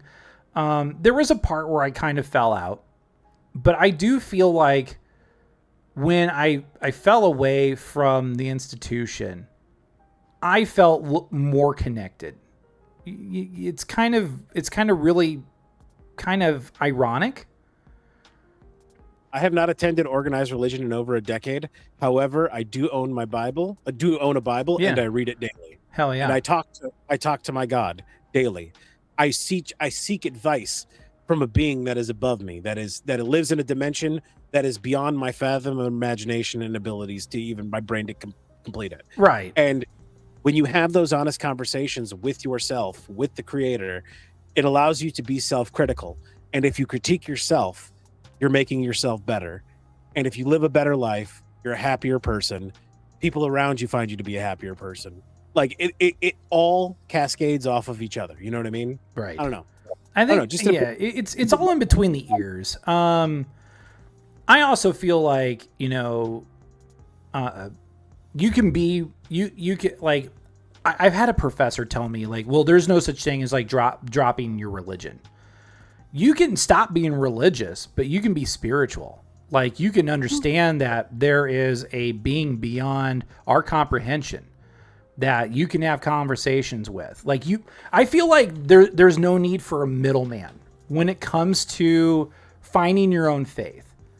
You don't need a church, you don't need a pastor, you don't need a priest, you don't need anybody. It's just between you and the creator, to where you can be like, okay, now maybe through looking at myself, or through maybe like understanding and appreciating the world around me, then I can be like, okay, all right, I can be at peace with it. But yeah, like the biggest thing, I mean, it's been since the dawn of man, is like, okay, how do you approach death?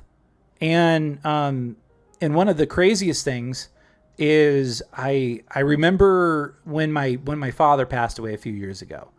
And I know I'm getting a little sappy, but I don't remember really grieving or shedding tears, or really going through the emotions. And people would come up to me and they would start crying, and I'm like, I don't understand. Like, just death is a part of life. Like, I know that my father doesn't have to endure through pain anymore. He's in a better place than where he's at. I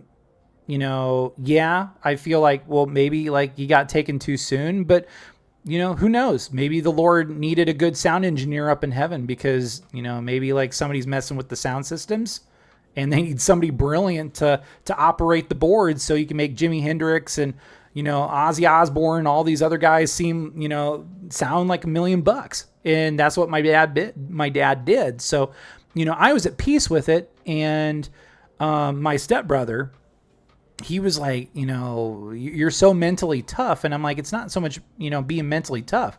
I mean, yeah, it hurts. It hurts to lose somebody that's close to you, but at the same time, I'm like, you know what? Death is inevitable.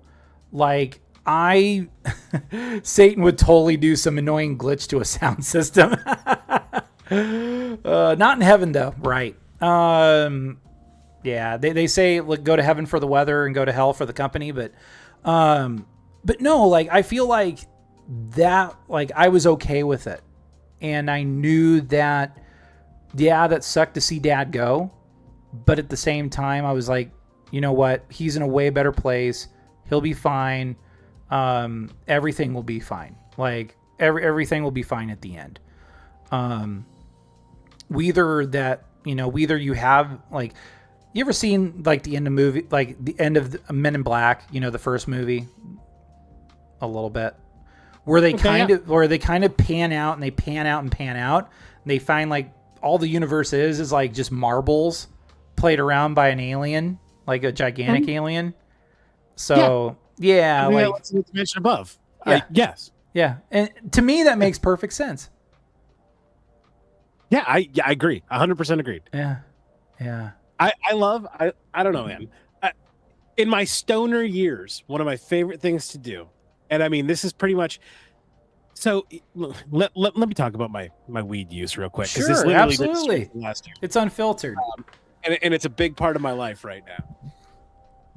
I truly believe, because I never consumed weed at a young age. Like I did pot in high school. Don't get like once or twice. You know what I mean? Like typical high school shit. Cocaine was my drug of choice in my late teens and college years. That was like the drug. Like I want to do this. This is my thing. And then I experimented with other shit like anybody else does.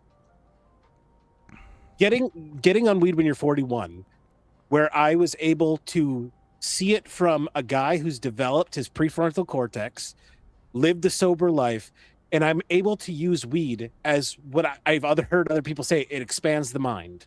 Like I feel like it's a mind expanding drug. So I consume weed. I have a schedule. That's how nerdy I am about this, because I treated my body like a science project at the beginning, like different dosage. How much of this do I smoke? How many edibles can I eat? Monday nights, I love getting baked and watching Kill Tony and laughing my ass off, going right into Adam Choate, Inspired Vibes Lounge here on YouTube. Everybody should go subscribe. Adam Choate rules. And watching Adam Choate stream on every Monday night.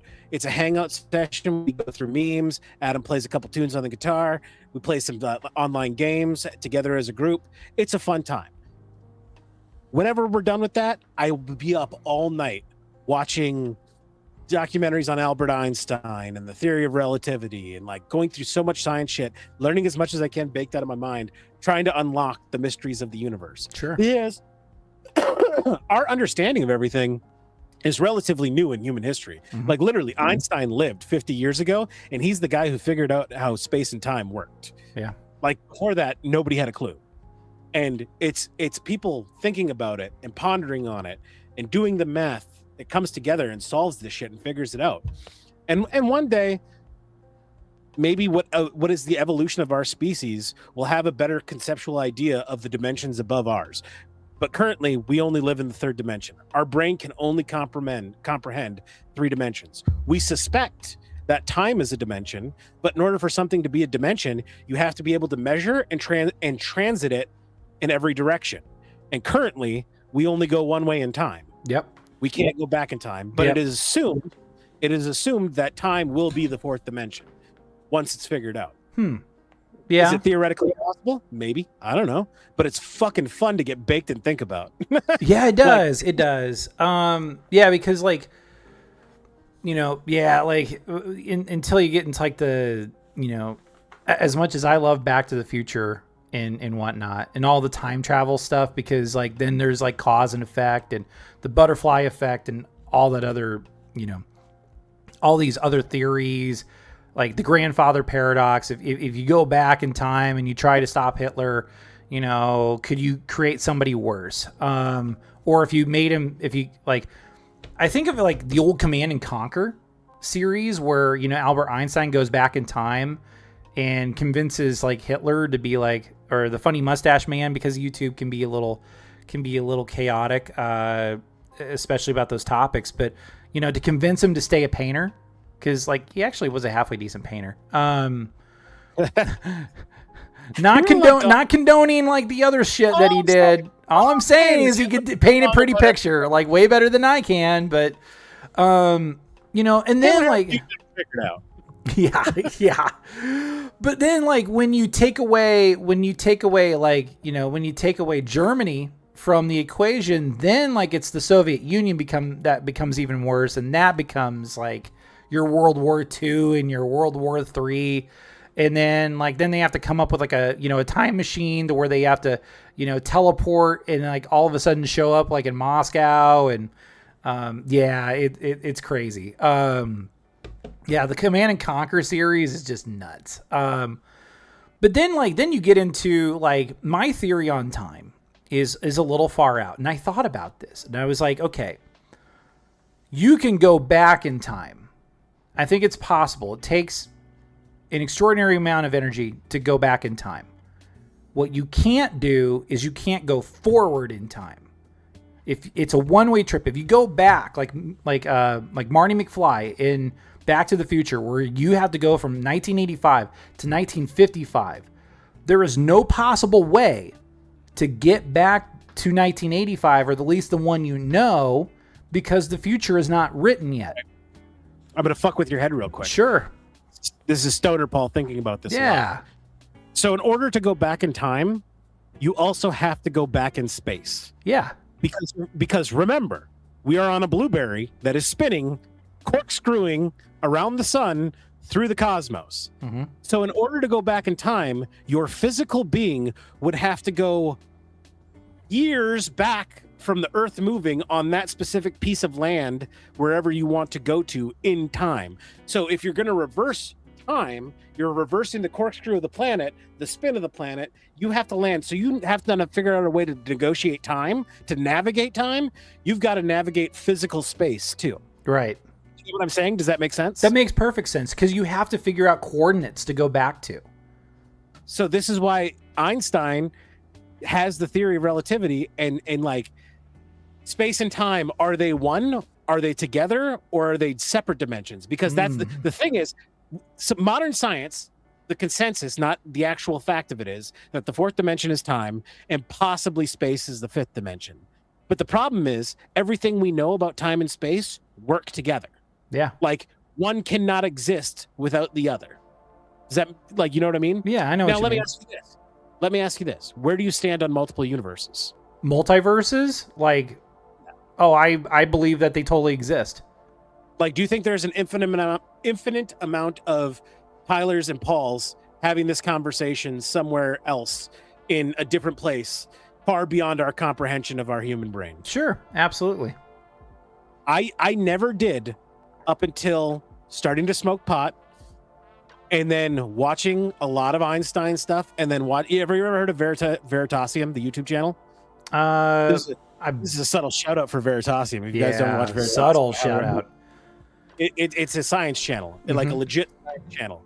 And they go through and talk to like the leading scientists around the world on these different subjects, and like quantum physics, shit like that. Mm-hmm. And the leading expert in multiverses, like actual scientists, not like a fan fiction, like science fiction author, like breaks the math down of infinite universes with black holes, white holes, speed of light, traveling, human comprehension of a 3D world. And the way he explained it and broke the math down, I now understand how multiple universes are possible. And I kind of think that there are multiple universes. No, absolutely. And there has to be. People say, oh, so you don't believe in your God again? And no, quite the opposite. I believe that my God is all powerful and could control infinite amounts of universes. There's nothing my God can't do. Yeah. There's nothing my creator can't handle. There's nothing that overwhelms my creator. Think about it like that. Like, do you have anything that you create on a like? I don't want to say the podcast, but like, do you do art? Do you do music? Do you do anything? Do you create anything of something that's yours? You kind of don't share it with everybody, but you keep it to yourself. Like something that Tyler creates. I know you're into pro wrestling. I don't know. Like, I'm just trying to give you some stuff. Sure. Do you have anything like that? Hobby? There's a project that I'm working on, and I haven't revealed it yet. And I brought it up on the first anniversary show that I want to eventually get it out there. And I believe that, through what I've created like a multiverse. Like, I could be like, okay, what if this happens to this character? What if this happens to that character? What if they're part of a Saturday morning cartoon show? What if they're part of, another universe? Or what happens if they run into these other sorts of characters? What if these other characters were native to this universe? Then, it's like, excuse me, I'm getting ahead of myself. But then that folds into more universes. You know what I'm saying? It just only goes as far as the imagination. Stories. Yeah. What you're saying. Okay, perfect. This is a great example for what I want to go on.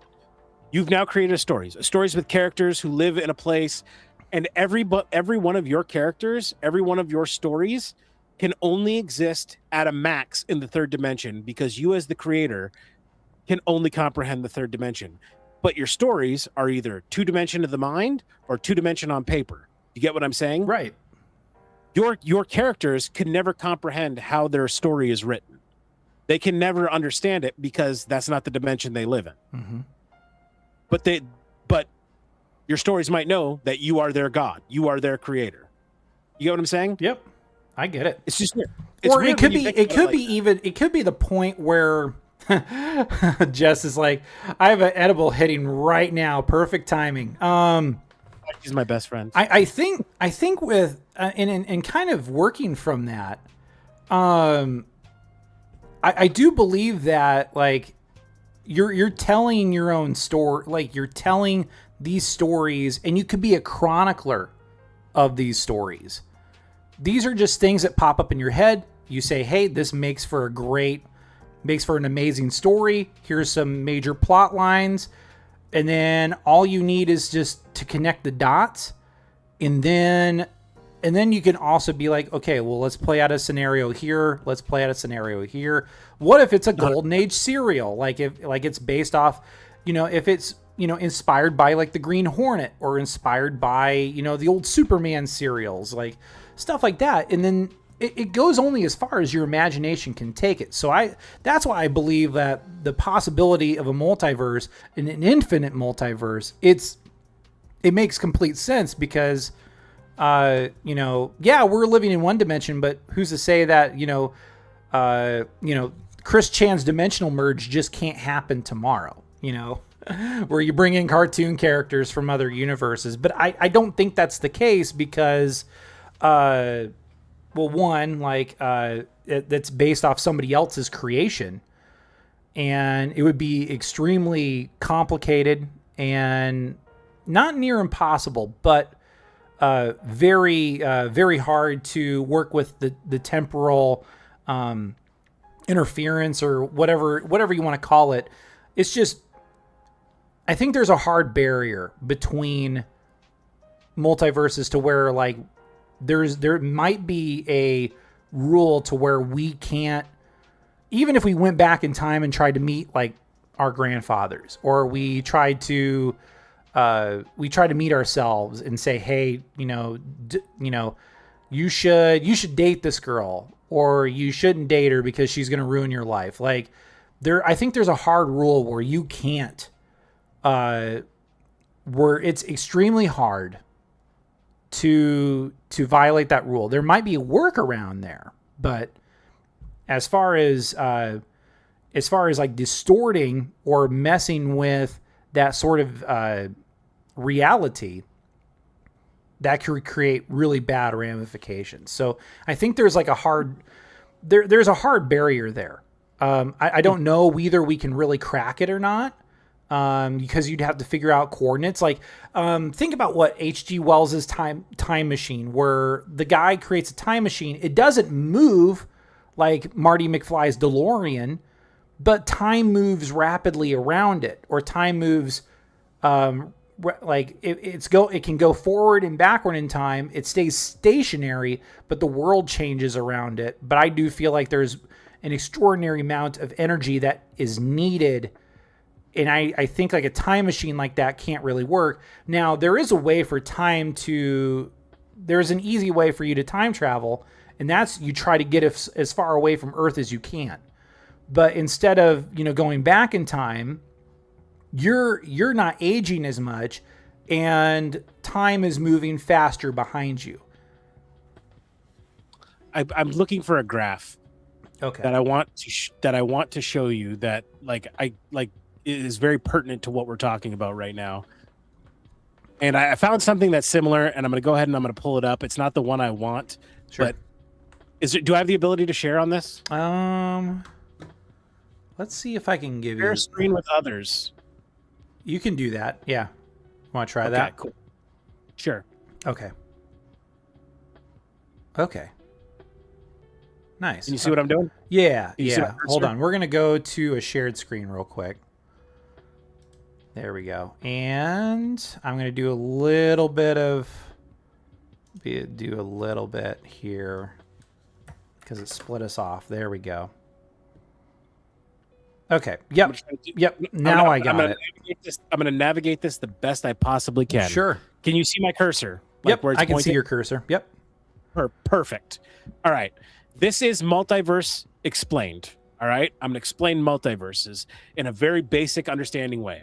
The center of the universe, all right, is you. All right. These lines represent space and time. Left to right is space. Top to bottom is time. So red equals space. Blue equals time. Mm-hmm. As you transit through life, you will always be the center of your universe. You will be the center of your universe because you are the one that physically sees with your eyes, and you see through light. So everything you do is going straight to this point in your life, all right? Now, when you're the center of the universe, you can only travel in a 45-degree angle of light and space. So you can either halfway through here where horizon hits and then halfway through here. These are the only destinations that you can go to, but no matter where you go, it's always going to this point. Does that make sense? Yeah, I'm following you. Okay. But you'll never move from the center point.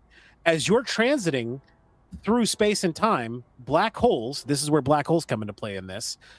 You can transit at a 45-degree angle and hit a black hole and cross the event horizon. Mm-hmm. Now, obviously, our three-dimensional brain cannot comprehend what is in the center of a black hole. We call it the singularity. Right. Mathematically speaking, it's called the singularity. Once you cross the horizon of a black hole, all we know is that once you get sucked in, it eventually goes to the point of singularity, which is right here. Okay? Yep.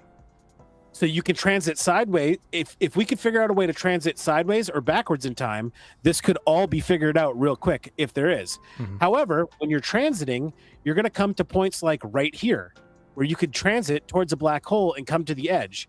And the thought process is you can hit a wormhole here through the black hole and cross into this parallel universe.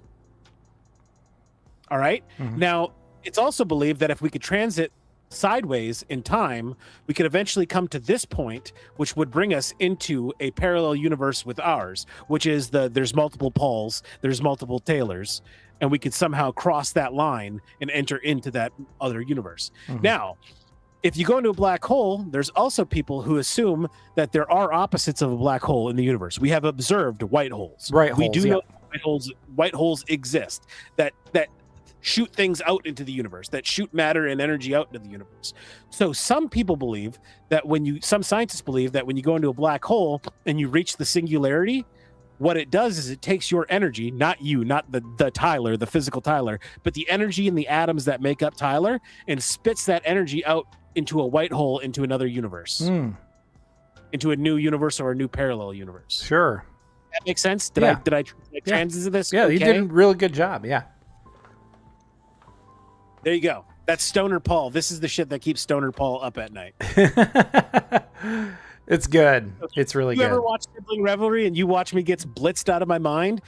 This is the stuff I'm doing when we go off air for the next 4 to 5 hours. If you ever hang out with me Monday night on an Adam Choate stream, and at 1 a.m. when we quit playing games, I literally do this for 4 hours until I sober up and go to work in the morning. That's what I do. Yeah, that was just parallel universe. It's other science stuff. It's other like religious stuff. I do this a lot with religion, and I will do deep dives, and I will like look things up. You know what I mean? Like science, baby. Yeah. Science, baby. Yeah. I'm not talking about Fauci. But if I was on advice of counsel, I would plead the fifth. I plead the fifth. As should all of us do when we get into a heap of trouble. But no, like, yeah, I think, I mean, I think about that sometimes. Like, I think of like kind of going off of like your, you know, what you showed for as far as moving through time. I just think of it as a backwards flowing river, like to where it can, like, it can lead you, like it can take you backwards, but it's hard as hell to take you back or take you forward. But I mean, it's extraordinary amount of power to begin with. Like, you have to have a near infinite energy source to maybe be able to do that. And that's even the same thing through going through space. Like, the cosmos is so vast. And even to take like a space fold engine, I think about this shit too. See, great minds think alike. When you do the whole space fold, then like, yeah, you're going into a subdimension to take you from one point like over here to this point over here, and then you're going from here, you're folding, then boom, you're over there. However, like, that takes an extraordinary amount of energy, and you need almost a unlimited supply of power, or something that can kick out so much power that it could take you there. That's why I think, like, you know, warp technology, when you look at like Star Trek and shit, or you jump into hyperspace, like if you're a Star Wars person, like, it's extremely hard to accomplish. But once you get there, once you're able to find that fuel source to get from point A to point B and do it, you know, and then even furthermore, let's say if you go into Alpha Centauri and you're folding space, or you're going the old fashioned way, that's a one-way trip. Even if you're going to Mars, Elon Musk says it's a one-way trip. You're not coming back to Earth. Like, you're there to be a colonist.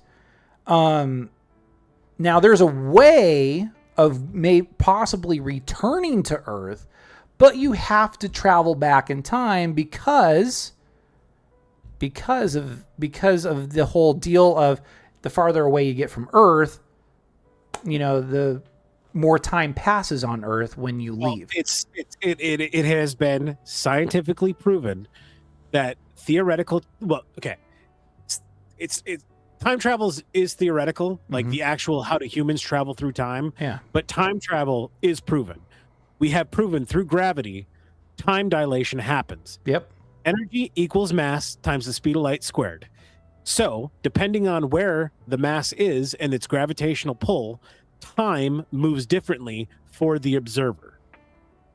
We proved this by taking two clocks that were atomic clocks, synchronized them, put one into space, brought it back down, and the times were off. Yep. Because they experienced different gravitational pulls.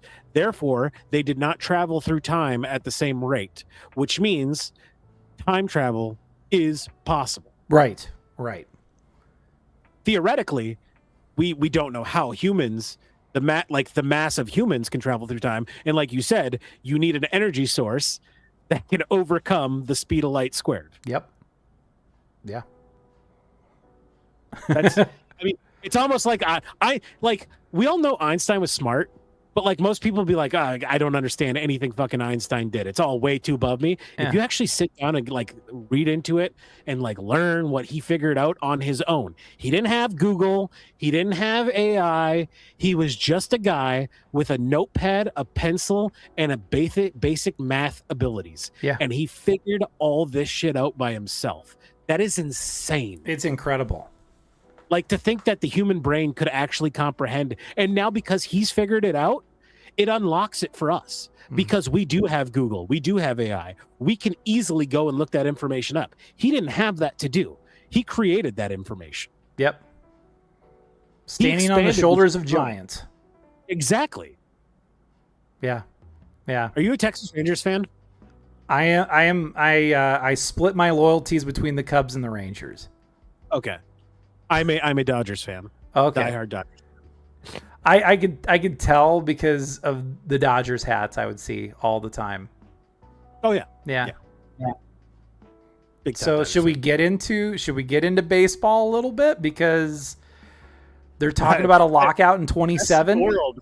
The end. I mean, negotiate. Yeah. Do you think we're going to see a repeat of 94? I don't know. That's what I'm worried about, because there's there's a lot of things going right for baseball, but there's also so many things that baseball is trying to do to kind of recapture, like, kind of lost ground compared to football, because like back from about the 20s to about the 50s, that was the golden age of baseball.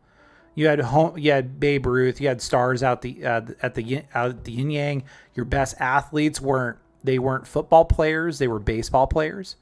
You had a lot of extraordinary things happen, especially once you hit the 50s. Like, that was like the golden age of baseball, where where you had basically, players brought in from the Negro leagues, really contributing. Like, 49, what was it? A 48-year-old Satchel Paige being rookie of the year, leading the Cleveland Indians to a 1948 World Series victory, and the Indians haven't won one since the name brand change. I always think baseball is interesting. I love Ken Burns' baseball, but I won't watch. Singularly the greatest documentary ever made. Absolutely. I'm totally on the same page. The crazy thing about how I watch it, I will watch up until about the 6th inning. I will continuously watch it. I can't watch the recent stuff because I lived through the recent stuff. I remember this strike in 94. I remember when, the home run chase, with the PEDs, like, basically brought baseball back and brought people back to the ballparks. The ballpark boom of the 90s and the 2000s. And then now they developed the pitch clock, and they're trying to, in the universal designated hitter, like, both leagues. I mean, the National League doesn't even have the pitcher batting. Here's what they're doing. America, humans in general, their attention spans are narrowing as technology advances. Right. Baseball was the game everybody loves, and the old timers love their game of baseball because they were raised in a world without the internet, where they didn't have something to occupy their entertainment side of their mind, to keep them preoccupied, where baseball filled that void. So they loved games that would never end. They loved games that went into extra innings. They loved games that were literally 14 hours long. Modern day people can't sit through a 14-hour baseball game. No. So MLB was smart enough to recognize the attention span of human beings is faltering. We need to create new rules that alter the game to make the game shorter. Specifically, 2.5 hours. A tight 2.5 hours, and I think they did a good job by creating rules that really knit it down to that 2.5 hours. Right. But theoretically, a baseball game still could go on forever. It's the only sport that still technically could go on forever and never end. That and cricket. But I mean, we don't count cricket. Cricket's for cricket's for the weird people over in England. Cricket is interesting in its own right, but it's not something like I would ever watch religiously like I would baseball. Baseball is the only sport left I watch consistently. Yeah, and I love baseball. And now they have to think about going forward, going into 2027, where if there's enough of a discourse, or there's enough of a disconnect, or maybe there's enough of a discourse to where they can thwart another work stoppage. I really do believe that maybe you don't need so much as a salary cap. And this took some convincing, because initially I was in the camp of, we need a salary cap in baseball. The spending's outrageous. But I really do think there needs to be a salary floor. You need to cross a certain threshold. I mean, there is. I mean, $250,000 is the minimum pay of the majors. Yeah. If you're the majors, your minimum pay is $250K a year. Yeah, that's low. I would suck dick to make $250K. Oh, me too. But I guess for a baseball player, I suppose. So here's the thing: 94. Let's take this back to our history. Here's the problem. Here's why I don't think we'll see a repeat of 94, because the owners in 94 had the ability, because of the lack of technology and the lack of the internet, to manipulate the narrative to say it's these money-hungry players who are greedy that are ruining the sport. It's not us. We're trying to provide you this entertainment, but the players are wanting more and more of the pie to the point we can't operate anymore. Mm-hmm. They don't have that narrative anymore. They don't. You don't have that narrative when you charge $150 a ticket. You don't have that narrative when a hot dog costs you $12 a hot dog. You're making millions upon millions upon millions. Fucking spend your money. And here's why people hate the Dodgers. This is why everybody hates my fucking team. Because my team says we don't care about profit. We don't care about owner's profit. We care about winning baseball games. And we will spend as much money as we possibly can to win baseball games. And guess what happens when you spend money to win baseball games? You win baseball games. Baseball games. Yeah. You get the greatest talent. Can you ever imagine, outside of, you're exactly right, 1930s New York Murderers Row, the assembled team that the LA Dodgers currently have? They have the modern day Murderers Row. Yeah. Ohtani, Max Muncy, Freddie Freeman. They have the heavy hitters. Yep. And they keep adding to it. And everybody keeps getting more and more mad. But you know what? The owner of the Cleveland Indians can stop being a cheap prick, and he can go out and buy things and take it out of his own pocket. He won't do it. Magic Johnson isn't making any money off of his ownership share in the Dodgers, and he doesn't want to make any money. He's not greedy for the money that you make off the profiteering. Magic Johnson wants to win baseball games like the other owners in the conglomerate that owns the Dodgers. Mm-hmm. I get it. It's more so. It's not so much about teams like the Dodgers or the Yankees once upon a time with the Steinburners, but I think it's the problem is you get teams like the Pirates where you and I can say this, and I've said this multiple times. I worked for Bob Nutting, I was part of Ogden newspapers, and if you know how Bob Nutting operates the Pirates, you can easily see how he operates his newspaper company. And, that's why nobody likes Bob Nutting, because he sits there, he makes money, but then he goes and he cries poor.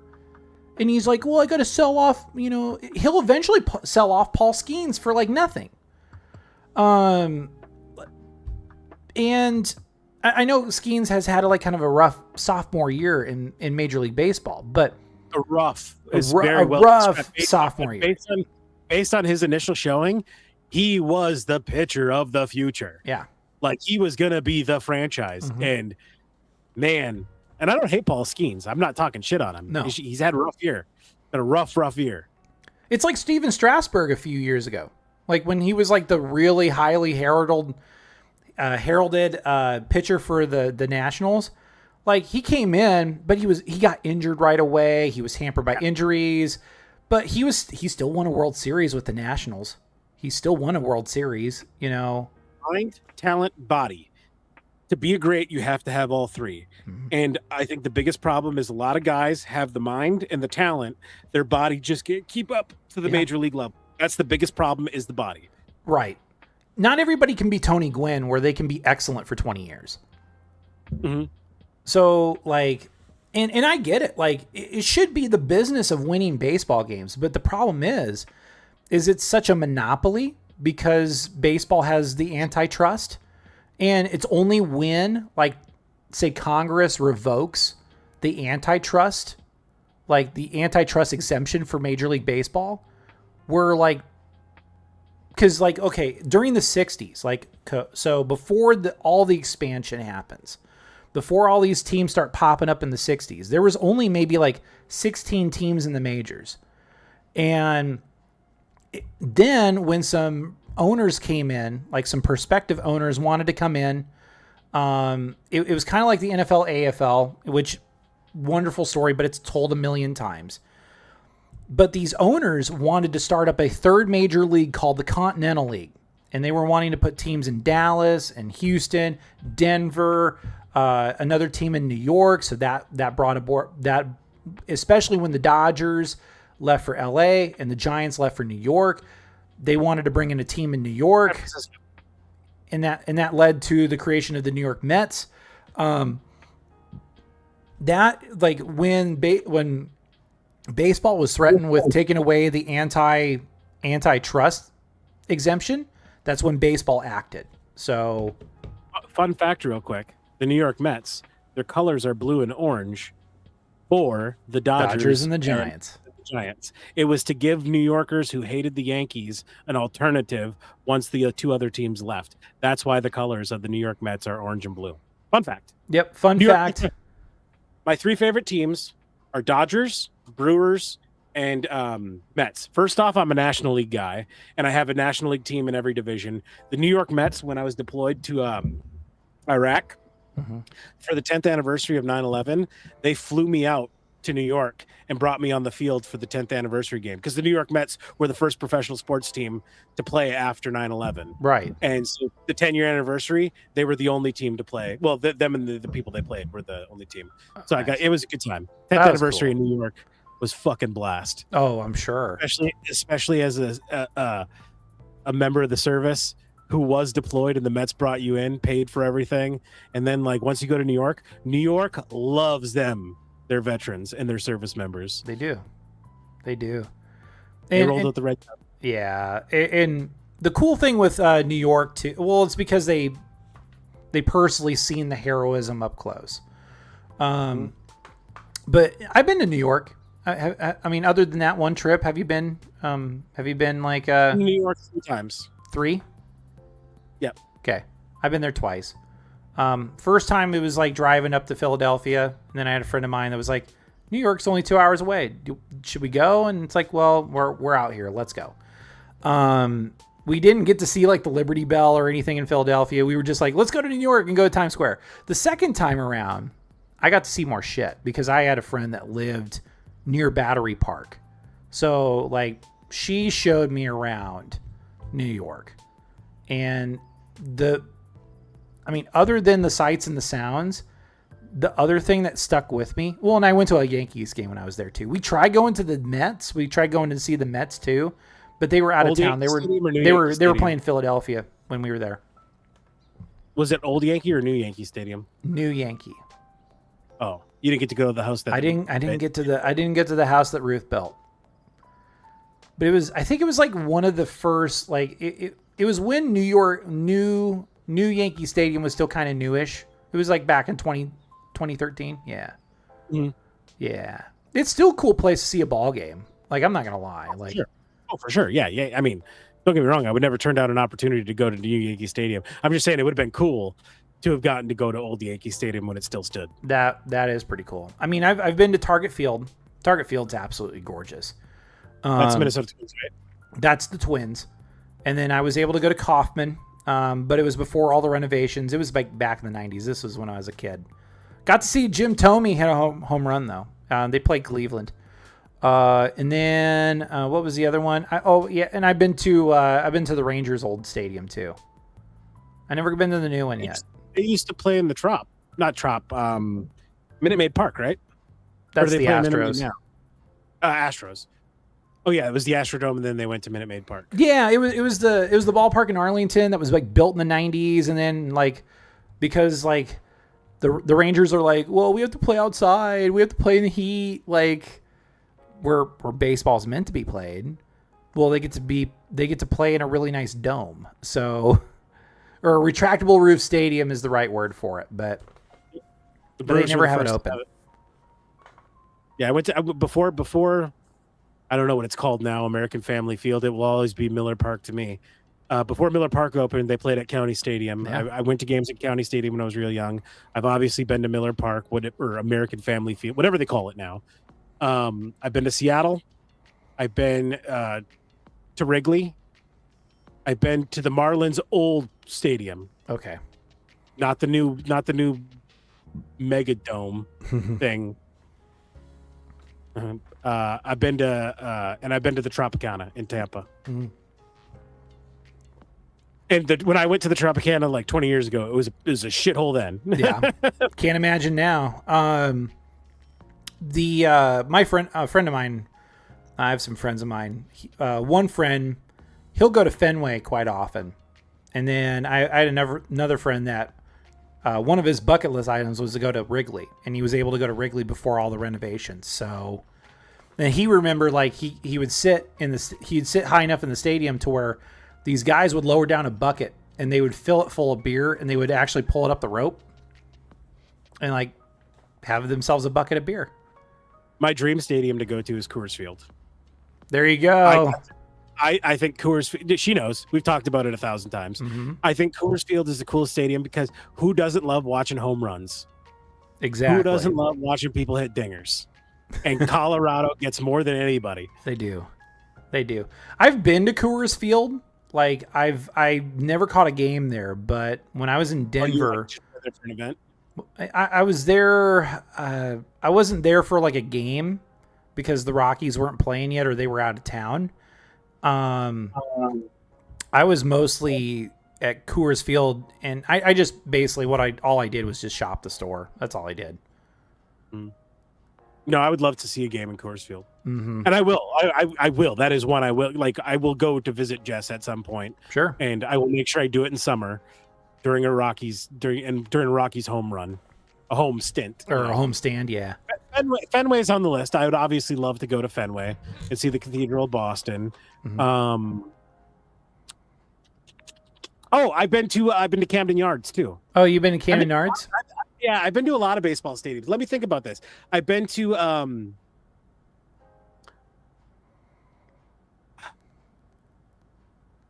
I went to a Nationals game, but there was a reason they weren't playing it at the old stadium. Like, remember, like it wasn't the new stadium, it wasn't the old. They had like a situation where they were like the Athletics, where they had to play in a third party stadium. Yeah, I can't remember what the reason was for. But I went and saw that. I knew it was by Reagan Airport. Okay. But I did see a Nationals game. When I was there. I've been to more baseball stadiums. I just have to think about it. I've been to my share, like my fair share of minor league parks. Like I used to go to Principal Park all the time. Sec Taylor Stadium. AAA home of the Iowa Cubs. Dude, like when I was a kid growing up, like $7 general admission tickets, and you still could sit in a chair back seat. You just had to sit a little higher in the stadium. It was completely. When we lived in me and Doug lived in Fort Myers, and Fort Myers was the summer home of the Red Sox and the Minnesota Twins. And me and Doug's great aunt and uncle, our grandparents, our grandfather's sister and her husband worked for the Twins as ushers. So me and Doug got to go to Minnesota Twins games in the minor league stadium, and we got to go to Miracles. Their minor league was Miracles, and we got to go to the Miracles game for free all the time. Nice. And we went all the time. Yeah, the minor league fields are always the best. They're always like quirky as hell too. I've been to, I'm trying to think of the minor league stuff that I've went to over the years. When I really think about it, it's not very many, but Community Field in Burlington, Iowa, like little tiny Burlington, Iowa, had the Burlington Bees, and it basically was like a frying pan, but it was probably one of my favorite places to go. Another one was there was I think it was Veterans Memorial Stadium, which is in Cedar Rapids. Trying to think of some other ones. There's Hodgetown here in Amarillo. That one's very fan friendly, not too media friendly though. Like if you're media, they'll sit you high, but they put you in a corner where you can barely see the action. It's terrible. There's no boxes. There's boxes. Oh, there's boxes, but it's just shitty position. Yeah, you're just in a really cruddy position in the ballpark. So it's better off you just walk around. You can still get in for like $6 for a standing room ticket, or you have to sit on the berm, but I don't know. I only went once and that was it. But yeah, I think that was about it. You ever caught a foul ball? What's that? You ever caught a foul ball? Or a home run? No, I had to bribe a kid for a foul ball once. That was great. I've caught in 3. Oh, nice. Oh, look at you. All minors, never pro. Okay. That still counts. Yeah. That still counts. Yeah, it's cool. It's always a cool experience. Always a cool experience. Comiskey would have been cool when it was standing. Old Comiskey would have been cool. You know what they should have done is they should have just fixed it up instead of built a brand new stadium. I think that about every stadium, but Yeah. like I'm very traditional in my love of the game of baseball, to where like I don't like, the multi-million-dollar complexes. Like I like the places that are beautiful and have heart, like Wrigley, Fenway, like the Jewel Box stadiums. I always love the Jewel Box. Yeah. Yep. Yeah. Well, I was sad when Milwaukee got rid of County Stadium, because Milwaukee was the team where I got to go to the most as a kid, just due to proximity. Sure. I've been to old Tiger Stadium, and I've been to Comerica. Ooh, Old Tiger Stadium. That's I've been to both. My cousin lives in Detroit. okay. So, yeah, when I was really young, I went to Old Tiger, and then Comiskey. And don't get me wrong, Comerica Park is beautiful. Yeah. It's absolutely. It's a multi-million-dollar facility, and it's gorgeous. But I loved the raw, gritty Old Tiger Stadium. It had its charm, It did. Like it had overhang. Like so. Like if you smacked the ball hard enough and it landed in the upper deck, that could be a home run. Like, yeah, Tiger Stadium, man, that was a cool ball field. But yeah, I don't want to end this, but I do have to go make Sure. some money tonight. Hey, you bet. So. I need to go. I need to go make a phone call too, because I don't think the phone call came in. So yeah, let's go ahead and wrap it up. So yeah, this has been the Unfiltered Podcast, Season 2, Episode 19. Check out next Sunday, because we'll have Forest Mommy, who is way hotter. way hotter. But Paul was like, can I jump on like a week before, because I don't think I can follow her up. So that conversation absolutely did not happen. The way it worked out was, do you know Forest Mommy? And I'm like, yeah, I know Forest Mommy. He's like, she's gonna be on after you. I'm like, that's a smart choice. That's a good decision. Yep. But yeah, we'll bring in Jess next week for episode 20. And then I'm going to try to work in some Crash Out Connoisseurs. I think coming up on the 21st, I'll bring in Dashfire. He's a big Dark Side Phil analyst. Like, that guy knows what the crap Phil Burnell's up to. But yeah, some really good shows coming up. I'll just go down the line real quick while I can, before Paul chases me out of here, and vice versa. After Jess, I'll have the Real Finesse God. He's kind of an underground music artist. Bring him in August 30th. I'll bring in a good friend of mine, McGillicuddy, for the 6th, and then I'll have Stephen Asark for September 13th. That's the guy I mentioned earlier that was on Newsweek and Complex. So, made it. What did I miss? Registered nerd. Made it. What did I miss? You missed nothing and everything at the same time. Figure out how to traverse space and time. You can go back and rewatch this episode. Absolutely, and melt your brain. I highly recommend. Especially when we got into time travel, that was great. But yeah, I think we're gonna run out of here. Paul's got things to do. I got things to do. Y'all have a great rest of the weekend and have a wonderful start to your week. Paul, let's get out of here. All right. So we will see you guys. Yes, don't forget. Yeah, don't forget. Plug. Every other Saturday, Sibling Revelry. We're by now. Doug's goth, and we're both by now. We do bi-weekly episodes. And we just had one last night where we watched Haggard.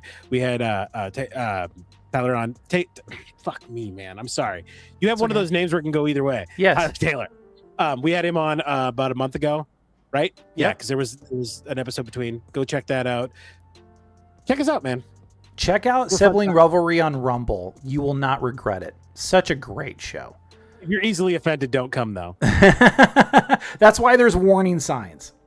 So We put warnings. yeah, there's We warning have signs. no filter. We say all the things that you're not supposed to say in modern day society. We don't care, and we don't care about your feelings either. But Yeah. we'll love to have a good time with you if you want to have a good time with us. Right. Okay, guys. We really do. Yeah, exactly. And not to mention, it's a wonderful show. So, yep. Paul, did we get all the plugs out of the way? Yeah, I'm good. Okay. That's all I cared about. Right. Crucify me if I Check out SebRev. You will not regret it.